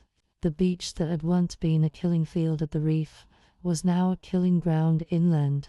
Each suicidal rush only hastened the destruction of the defenders, but not before taking more Marines with them. Tarawa's final hours were as savage as its beginning. For the Marines, exhaustion weighed heavily as they pressed the final attacks. 3 days of continuous combat had drained them, their faces gaunt with hunger and sleeplessness. Yet orders came to finish the job, and they obeyed with grim determination. Units advanced in staggered lines, rifles at the ready, eyes scanning every shadow. Tanks fired point-blank at rubble heaps, their guns recoiling with thunderous blasts that echoed over the atoll. Engineers carried more charges, crawling through smoke to place explosives against stubborn strongholds. When explosions subsided, silence fell, broken only by groans or sudden shocks as survivors made last stands. The psychological toll was immense, knowing the enemy would never surrender, only die fighting. But the Marines pushed forward, their discipline and cohesion holding against fatigue. The end of the battle was near, but not without exacting its final toll. By the fourth morning, organized Japanese resistance had collapsed, replaced by scattered individuals fighting in isolation. Marines swept the island systematically, clearing trenches and dugouts with grenades and bayonets. Each encounter carried the risk of sudden violence, as enemies feigned death before lunging at unsuspecting men. Corpses lay in heaps across the sand, some burned beyond recognition, others riddled with bullet holes. Amid the carnage, a handful of Japanese attempted to escape, swimming desperately toward the lagoon. Machine guns cut them down in the water, their bodies floating as grim reminders of futility. Prisoners were rare, their faces blank with shock, often wounded beyond recovery. Most chose suicide, detonating grenades within their shelters, rather than face captivity. The Marines, hardened by days of slaughter, gave little mercy to those who resisted. Betio had been secured, but at a cost measured in blood. In total, nearly all of the 4,500 Japanese defenders were killed, their bodies strewn across the island. Only a few dozen were captured alive, many too wounded to resist. The sheer scale of destruction shocked even the Marines, who had witnessed battle on Guadalcanal. Never before had they seen an enemy fight with such utter disregard for life. For every Marine step forward, dozens of Japanese had fought and died to prevent it. Yet the defenders' fanaticism had proven futile against overwhelming firepower and relentless assaults. The price for America was also staggering, with over 1,000 Marines killed and nearly 2,300 wounded. These casualties, condensed into just 76 hours, revealed the true horror of atoll warfare. Tarawa was secured, but its conquest left scars that would never fully heal. Victory had come, but at a cost few had anticipated. As Marines raised the stars and stripes over the battered ruins of Betio, a strange silence fell across the island. The guns ceased, the smoke cleared, and the stench of death lingered in the still air. Men slunk where they stood, too exhausted to cheer, their faces haunted by what they had endured. Corpsmen tended to the last of the wounded, while engineers searched bunkers for survivors or hidden threats. Burial details began their grim work, laying comrades in neat rows under the tropical sun. War correspondents walked the battlefield, stunned by the carnage they would soon describe to the American public. For the Japanese, there would be no stories told, only silence and ash. The island had been annihilated as thoroughly as its defenders. Yet in that devastation, the Marines had secured a hard-won foothold in the Central Pacific. Tarawa was theirs, but it had been paid for with blood.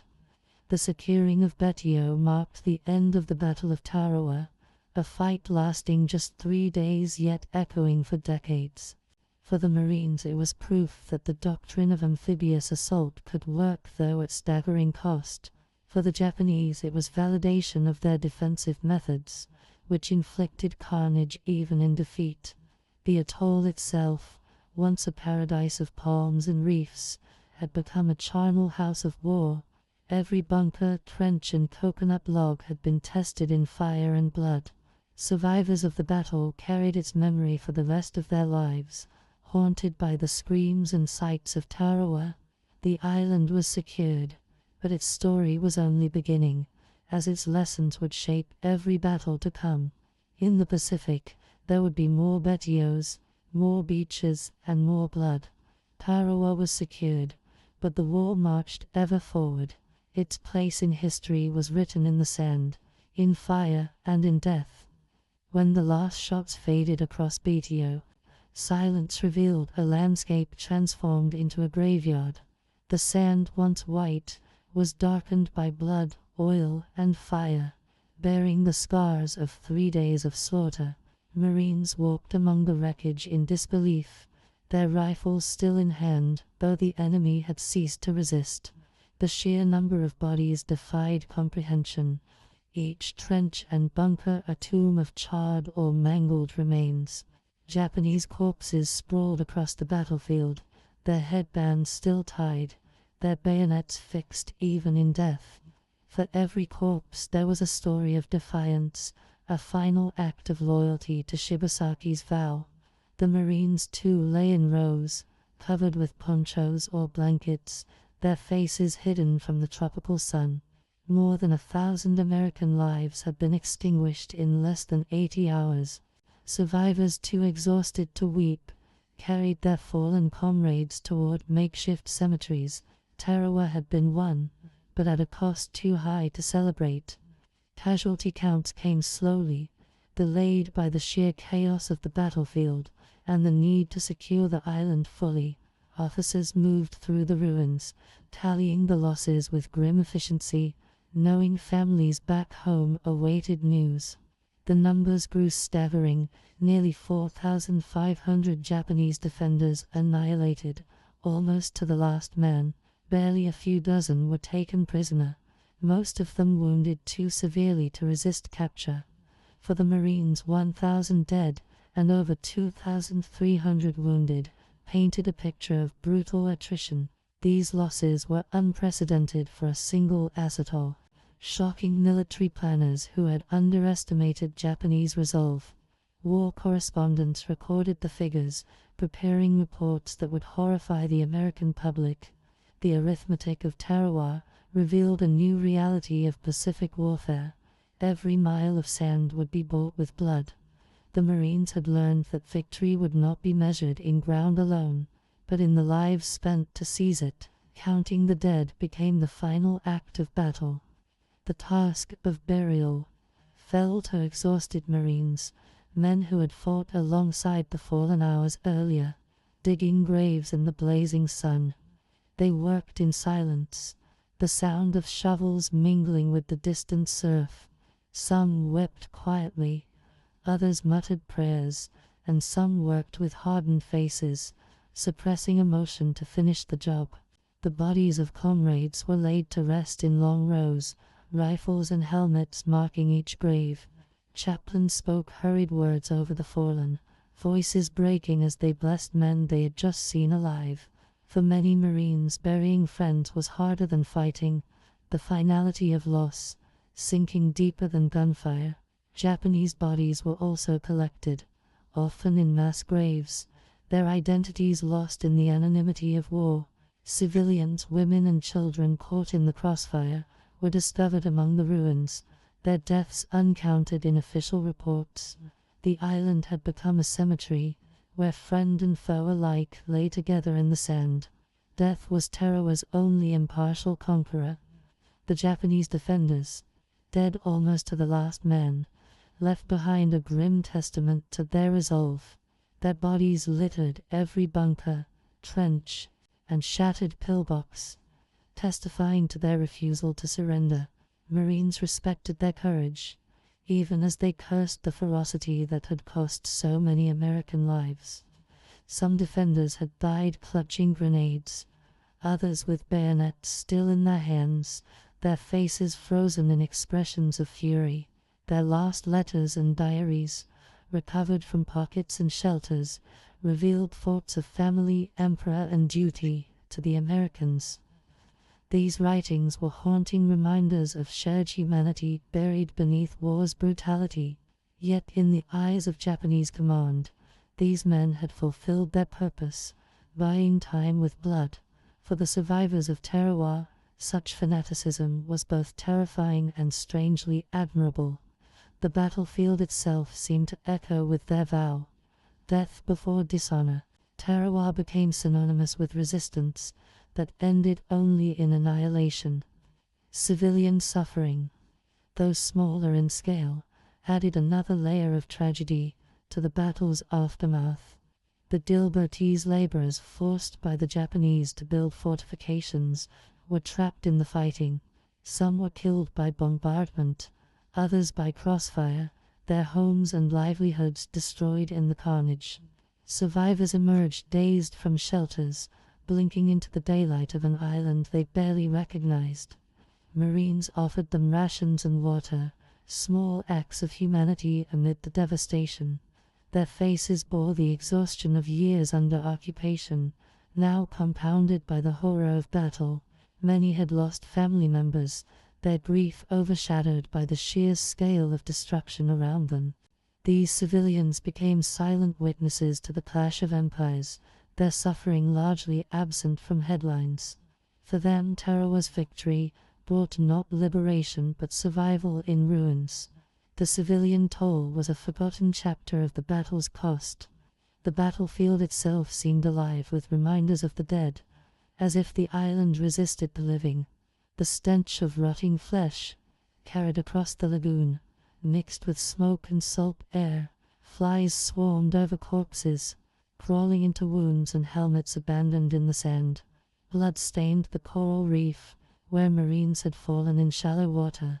Their bodies recovered days later, Equipment lay scattered across the island, rifles, helmets, packs, each one a silent testament to a life lost. Wrecked tanks and landing craft rusted in the surf, grim monuments to the chaos of the first day. War photographers captured these scenes, their images destined to bring the reality of Tarawa home to America. For those who had survived, the battlefield was both sacred and unbearable, a place of victory and death intertwined. The island itself had become a shrine of sacrifice.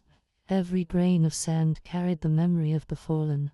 Tarawa was not just secured, it was consecrated in blood.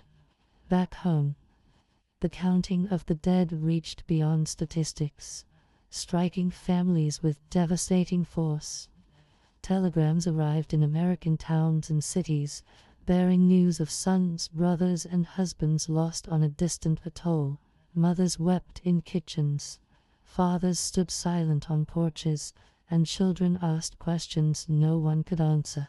The Marine Corps released casualty figures with sober language, unable to mask the enormity of loss. Newspapers reported Tarawa as a victory, but could not hide the cost in blood.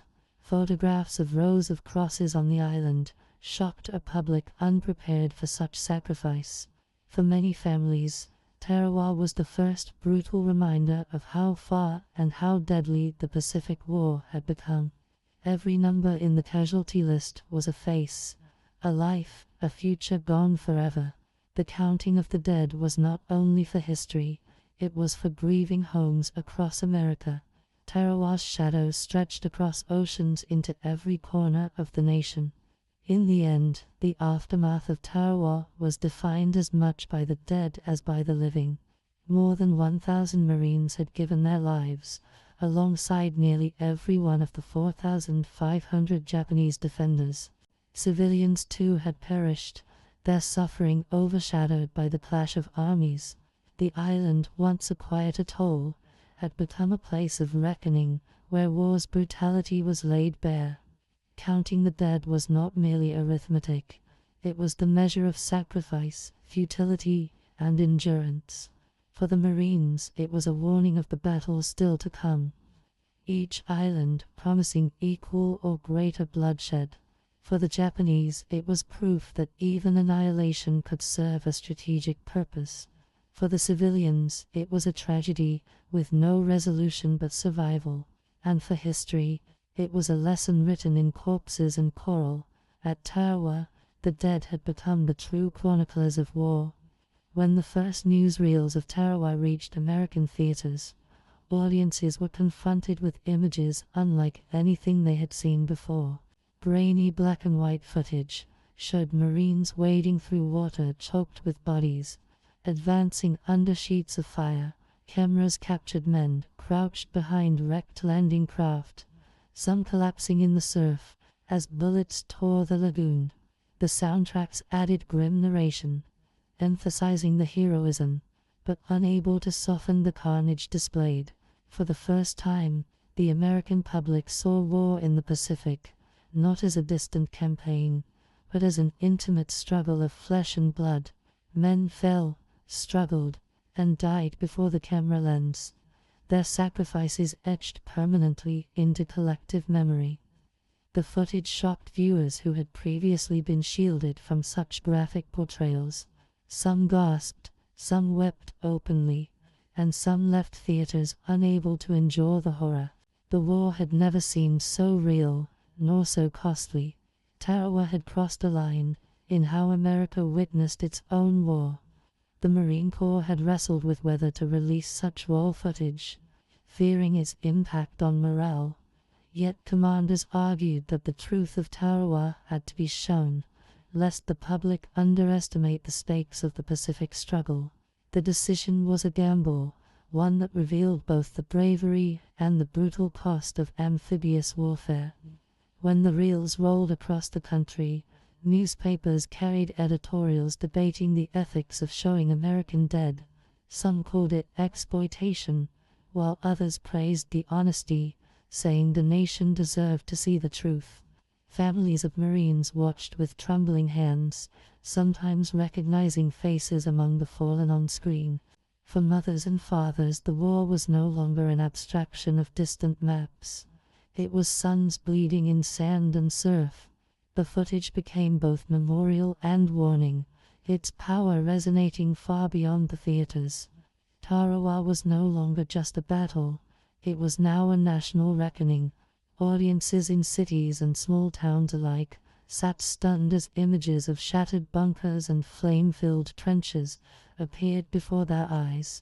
Marines dragged wounded comrades from the water, while others carried satchel charges toward enemy strongpoints. Japanese defenders appeared in brief glimpses, fanatics firing to the last, their bodies later strewn across the island. The silence in theaters was heavy, broken only by sharp intakes of breath or quiet sobs. Unlike the triumphal newsreels of earlier campaigns, this film stripped away illusions of easy victory. Every frame carried weight, every death shown was real, every face belonged to a family back home. Even those far from military life felt the gravity, as if the war had crossed their doorstep. Veterans of World War I remarked that even their generation had never seen such stark truth on screen. The shock was deliberate, a reminder that victory in the Pacific demanded unimaginable sacrifice. Tarawa forced America to confront the human cost of its global war. The political impact of Tarawa's footage rippled quickly through Washington and beyond. Senators and congressmen who had long debated military budgets now viewed the reels in private screenings. The sight of American Marines falling in shallow water erased any doubts about the necessity of full-scale mobilization. War planners used the footage to justify greater investment in amphibious craft, better equipment, and more support for the Marine Corps. President Roosevelt himself acknowledged the significance, seeing how the images galvanized national resolve. Public opinion hardened overnight, silencing voices that had questioned the Central Pacific strategy. Where critics once asked why Americans should die for tiny islands, Tarawa answered with images of heroism and necessity. The political will to press forward grew stronger, even as the cost was measured in lives. The footage transformed not only hearts but policies, shaping the very path of the Pacific War. Tarawa's shockwaves reached from theaters into the highest corridors of power. The cultural response was equally profound, with newspapers, radio broadcasts, and church sermons echoing the themes of sacrifice. Newspapers printed still images of Marines clinging to seawalls or sprawled on the beach, their youth and vulnerability unmistakable. Radio commentators spoke with reverence, framing Tarawa as proof of American courage against implacable foes. In churches, ministers preached of duty, sacrifice, and the sanctity of the cause, drawing directly from the images on screen. Communities rallied behind war bond drives, determined to support the men fighting in such terrible conditions. Letters poured into the War Department, expressing grief, anger, and pride in equal measure. Artists and writers began to capture Tarawa's essence, portraying it as a crucible of American spirit. For many, the film served as both horror and inspiration, igniting resolve to see the war through. Culture became a vessel for processing the raw reality of the Pacific struggle. Tarawa had entered the nation's soul, not just its headlines. Among Marines themselves, reactions to the public release were deeply personal and often painful.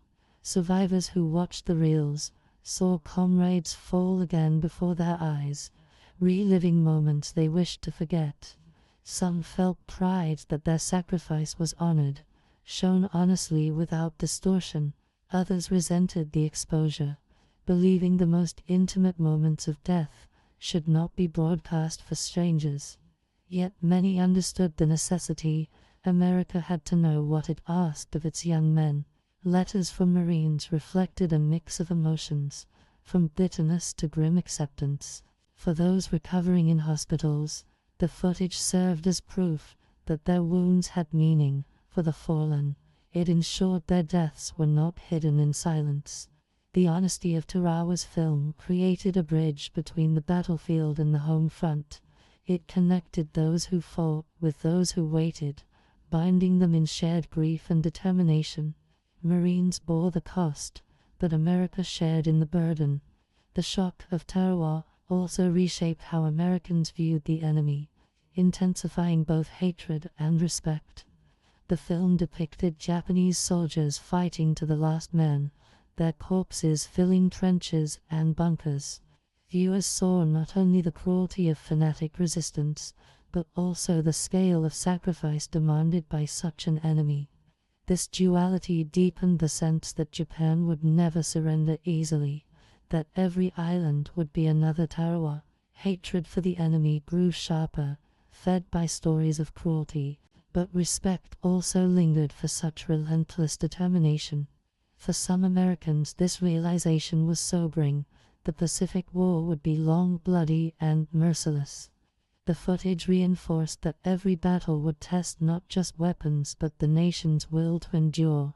Marines' courage became the mirror image of Japanese fanaticism, both sides locked in struggles to the death. America now understood that victory would not come cheaply or quickly. Tarawa's film taught that lesson better than words ever could. In the end, the shock waves from Tarawa's newsreels did not weaken America. They steeled it. The public's initial horror transformed into determination, a collective vow that such sacrifice would not be in vain. War bond sales rose, recruitment swelled, and faith in the Marines solidified. Despite the losses, Tarawa became a symbol both of suffering and of resolve, reminding Americans of the price of victory.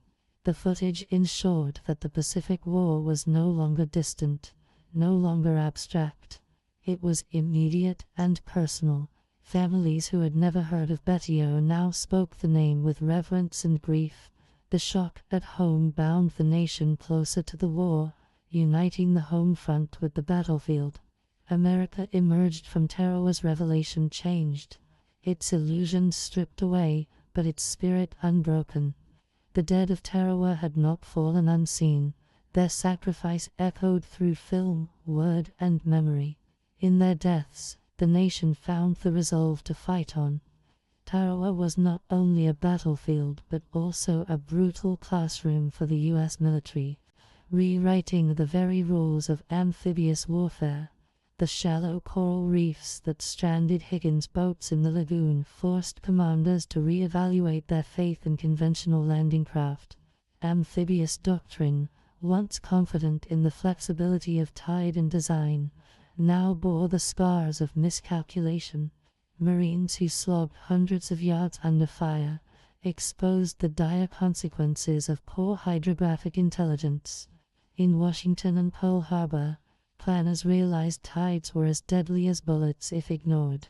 Future operations would demand precise study of reefs, currents, and moon cycles, with reconnaissance elevated to new importance. The disaster at the reef became a catalyst for scientific innovation, spawning the development of specialized tide prediction units. Never again would an invasion hinge so precariously on misunderstood waters. Tarawa taught that geography itself could become an ally or a killer. The lagoon was both battlefield and teacher, its lessons etched in blood. The ordeal of stranded landing craft also revealed the limitations of the Higgins boat, once hailed as the workhorse of amphibious war, designed for beaches of sand, not coral shelves. The craft's shallow draft proved too little against the reef's jagged teeth. Men forced to leap out in chest-deep water became living targets, their rifles drenched and ammunition ruined. Engineers studying the carnage concluded that amphibious vehicles must not only reach the shore, but also breach obstacles without pause.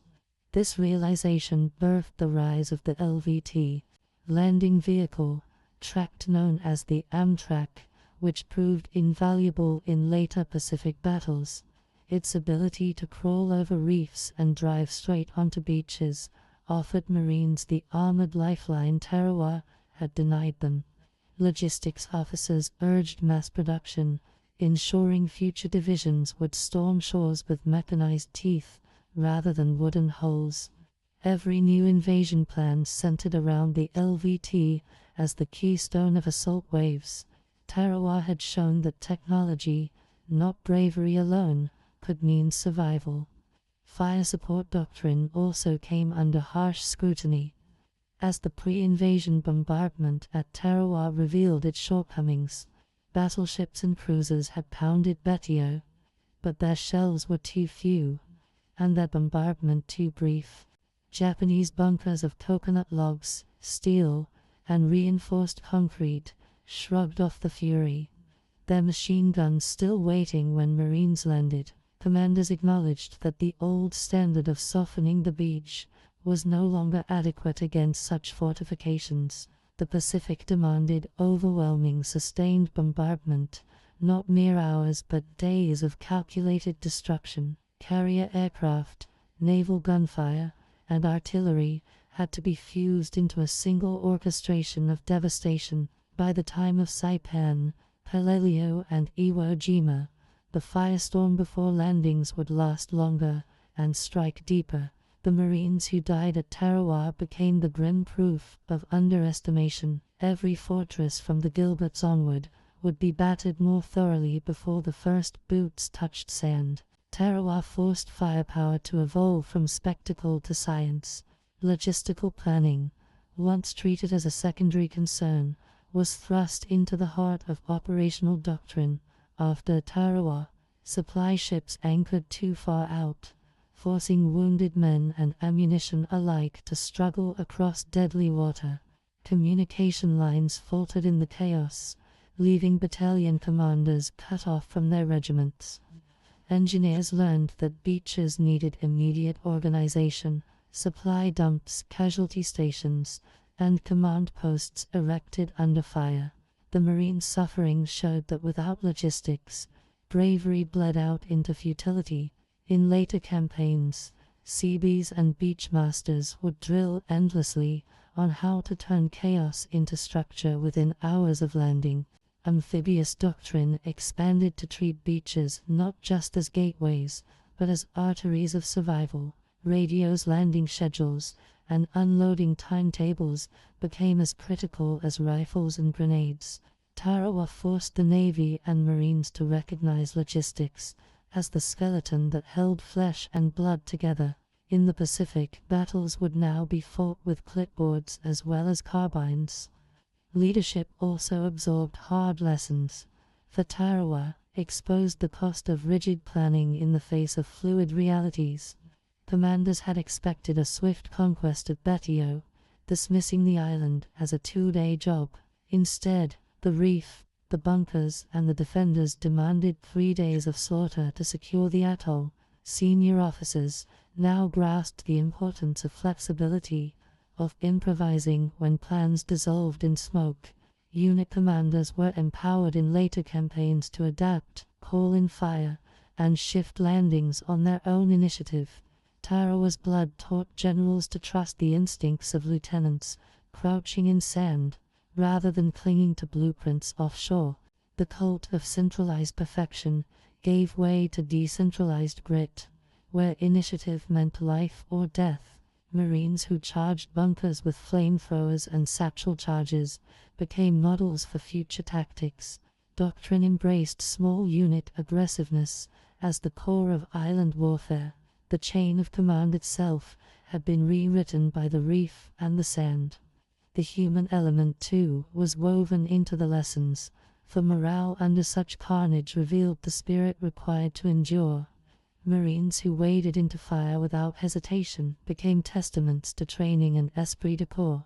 Yet officers saw how exhaustion, dehydration, and shattered nerves could paralyze even the bravest men. Medical services were restructured to treat not only wounds but also the invisible fractures of shock and fatigue. Chaplains, doctors, and corpsmen were recognized as anchors of survival, binding shattered units together in chaos.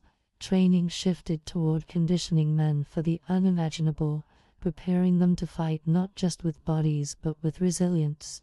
Tarawa showed that victory belonged to the soldier who could keep moving forward, even across fields of corpses. Future invasions demanded not only better weapons but also stronger minds and spirits. The Marines who endured Betio became the teachers of this truth. Their survival was the doctrine's most human amendment. Intelligence gathering, once patchwork, was elevated to an art after the catastrophe of Betio's reefs and bunkers. Reconnaissance planes had skimmed the lagoon, but their photographs had failed to capture the depth of Japanese defenses. Prisoners and locals had offered fragments of knowledge, yet nothing comprehensive enough to avert disaster. After Tarawa, amphibious doctrine decreed that every reef, every tide chart, and every bunker must be studied before the first wave.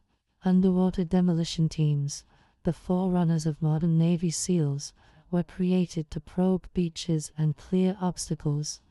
Hydrographic surveys became missions of war, as vital as bombing runs or fleet maneuvers. A single misread tide table had cost hundreds of lives, and never again would that era be repeated. Intelligence became the unseen weapon, wielded with precision before boots touched sand. Tarawa had proved ignorance was as lethal as enemy fire. From then on, knowledge itself became armor for the Marines. Above all, Tarawa's greatest lesson was that amphibious war was no longer an experiment, but a crucible of survival. The cost of Betio forced the United States to innovate, adapt, and harden its doctrine in ways no peacetime exercise could teach.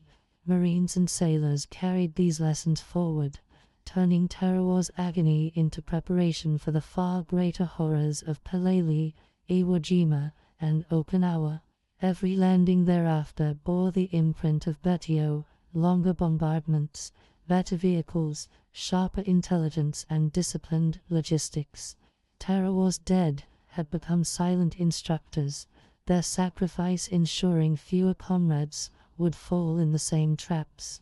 The Pacific theater itself was reshaped, as doctrine evolved to meet the unforgiving demands of coral, jungle, and fanatical resistance. Tarawa was a blood baptism, marking the maturity of amphibious warfare. It transformed not only how America fought, but also how it thought about war itself. In 3 days of hell, an entire doctrine was reforged in fire. The Battle of Tarawa was more than a 3-day struggle over a speck of coral in the Gilbert Islands. It became a crucible that defined the Marine Corps for generations. The images of Marines wading through chest-deep water under withering fire seared themselves into the American consciousness. Newsreels showing rows of bodies floating in the lagoon shocked a home front that had been shielded from the war's raw brutality. Yet those same scenes also cemented the idea of the Marines as warriors willing to pay any price for victory. For the Corps, Tarawa became a bloody baptism, its cost transforming reputation into legend. The sacrifice of the 2nd Marine Division echoed through training grounds, inspiring future recruits. Betio entered marine law, a word whispered with reverence and fear in equal measure. Veterans who survived carried scars that made them symbols of resilience. The atoll's coral sands had turned into a monument long before stone or bronze marked it. Tarawa became a place where identity was forged in blood. Strategically, the conquest of Tarawa opened the gates of the Central Pacific, validating the bold island-hopping strategy championed by Admiral Chester Nimitz. With Betio's airfield secured, long-range bombers could strike deeper into the Marshalls, undermining Japan's outer defensive ring. This success provided proof that America could pierce fortified islands rather than bypass them all. Critics of the Central Pacific Drive, who favored a southern advance through the Solomons, were forced to acknowledge the operation's brutal efficiency. The blood cost was staggering. but the lesson was clear. Heavily defended islands could be taken, albeit at a terrible price. For the Japanese, Tarawa's fall shattered the illusion of an impenetrable fortress system. The empire's planners realized that even the strongest coral bastions could crumble under Allied persistence and firepower. Tarawa thus reshaped the geography of the war, placing the Marshalls, the Carolines, and eventually the Marianas in America's sights. The road to Saipan and Iwo Jima began with the reef at Betio. Tarawa was the key that unlocked the next phase of the Pacific campaign. On the home front, the reaction to Tarawa's carnage was immediate and visceral, as newspapers and newsreels brought the horror into American living rooms. For the first time, citizens saw unfiltered images of their sons lying lifeless in tropical waters. The War Department debated whether such grim honesty would demoralize the public. Yet the opposite proved true. Instead of weakening resolve, the images hardened it, igniting outrage against Japan and steeling determination for the battles ahead.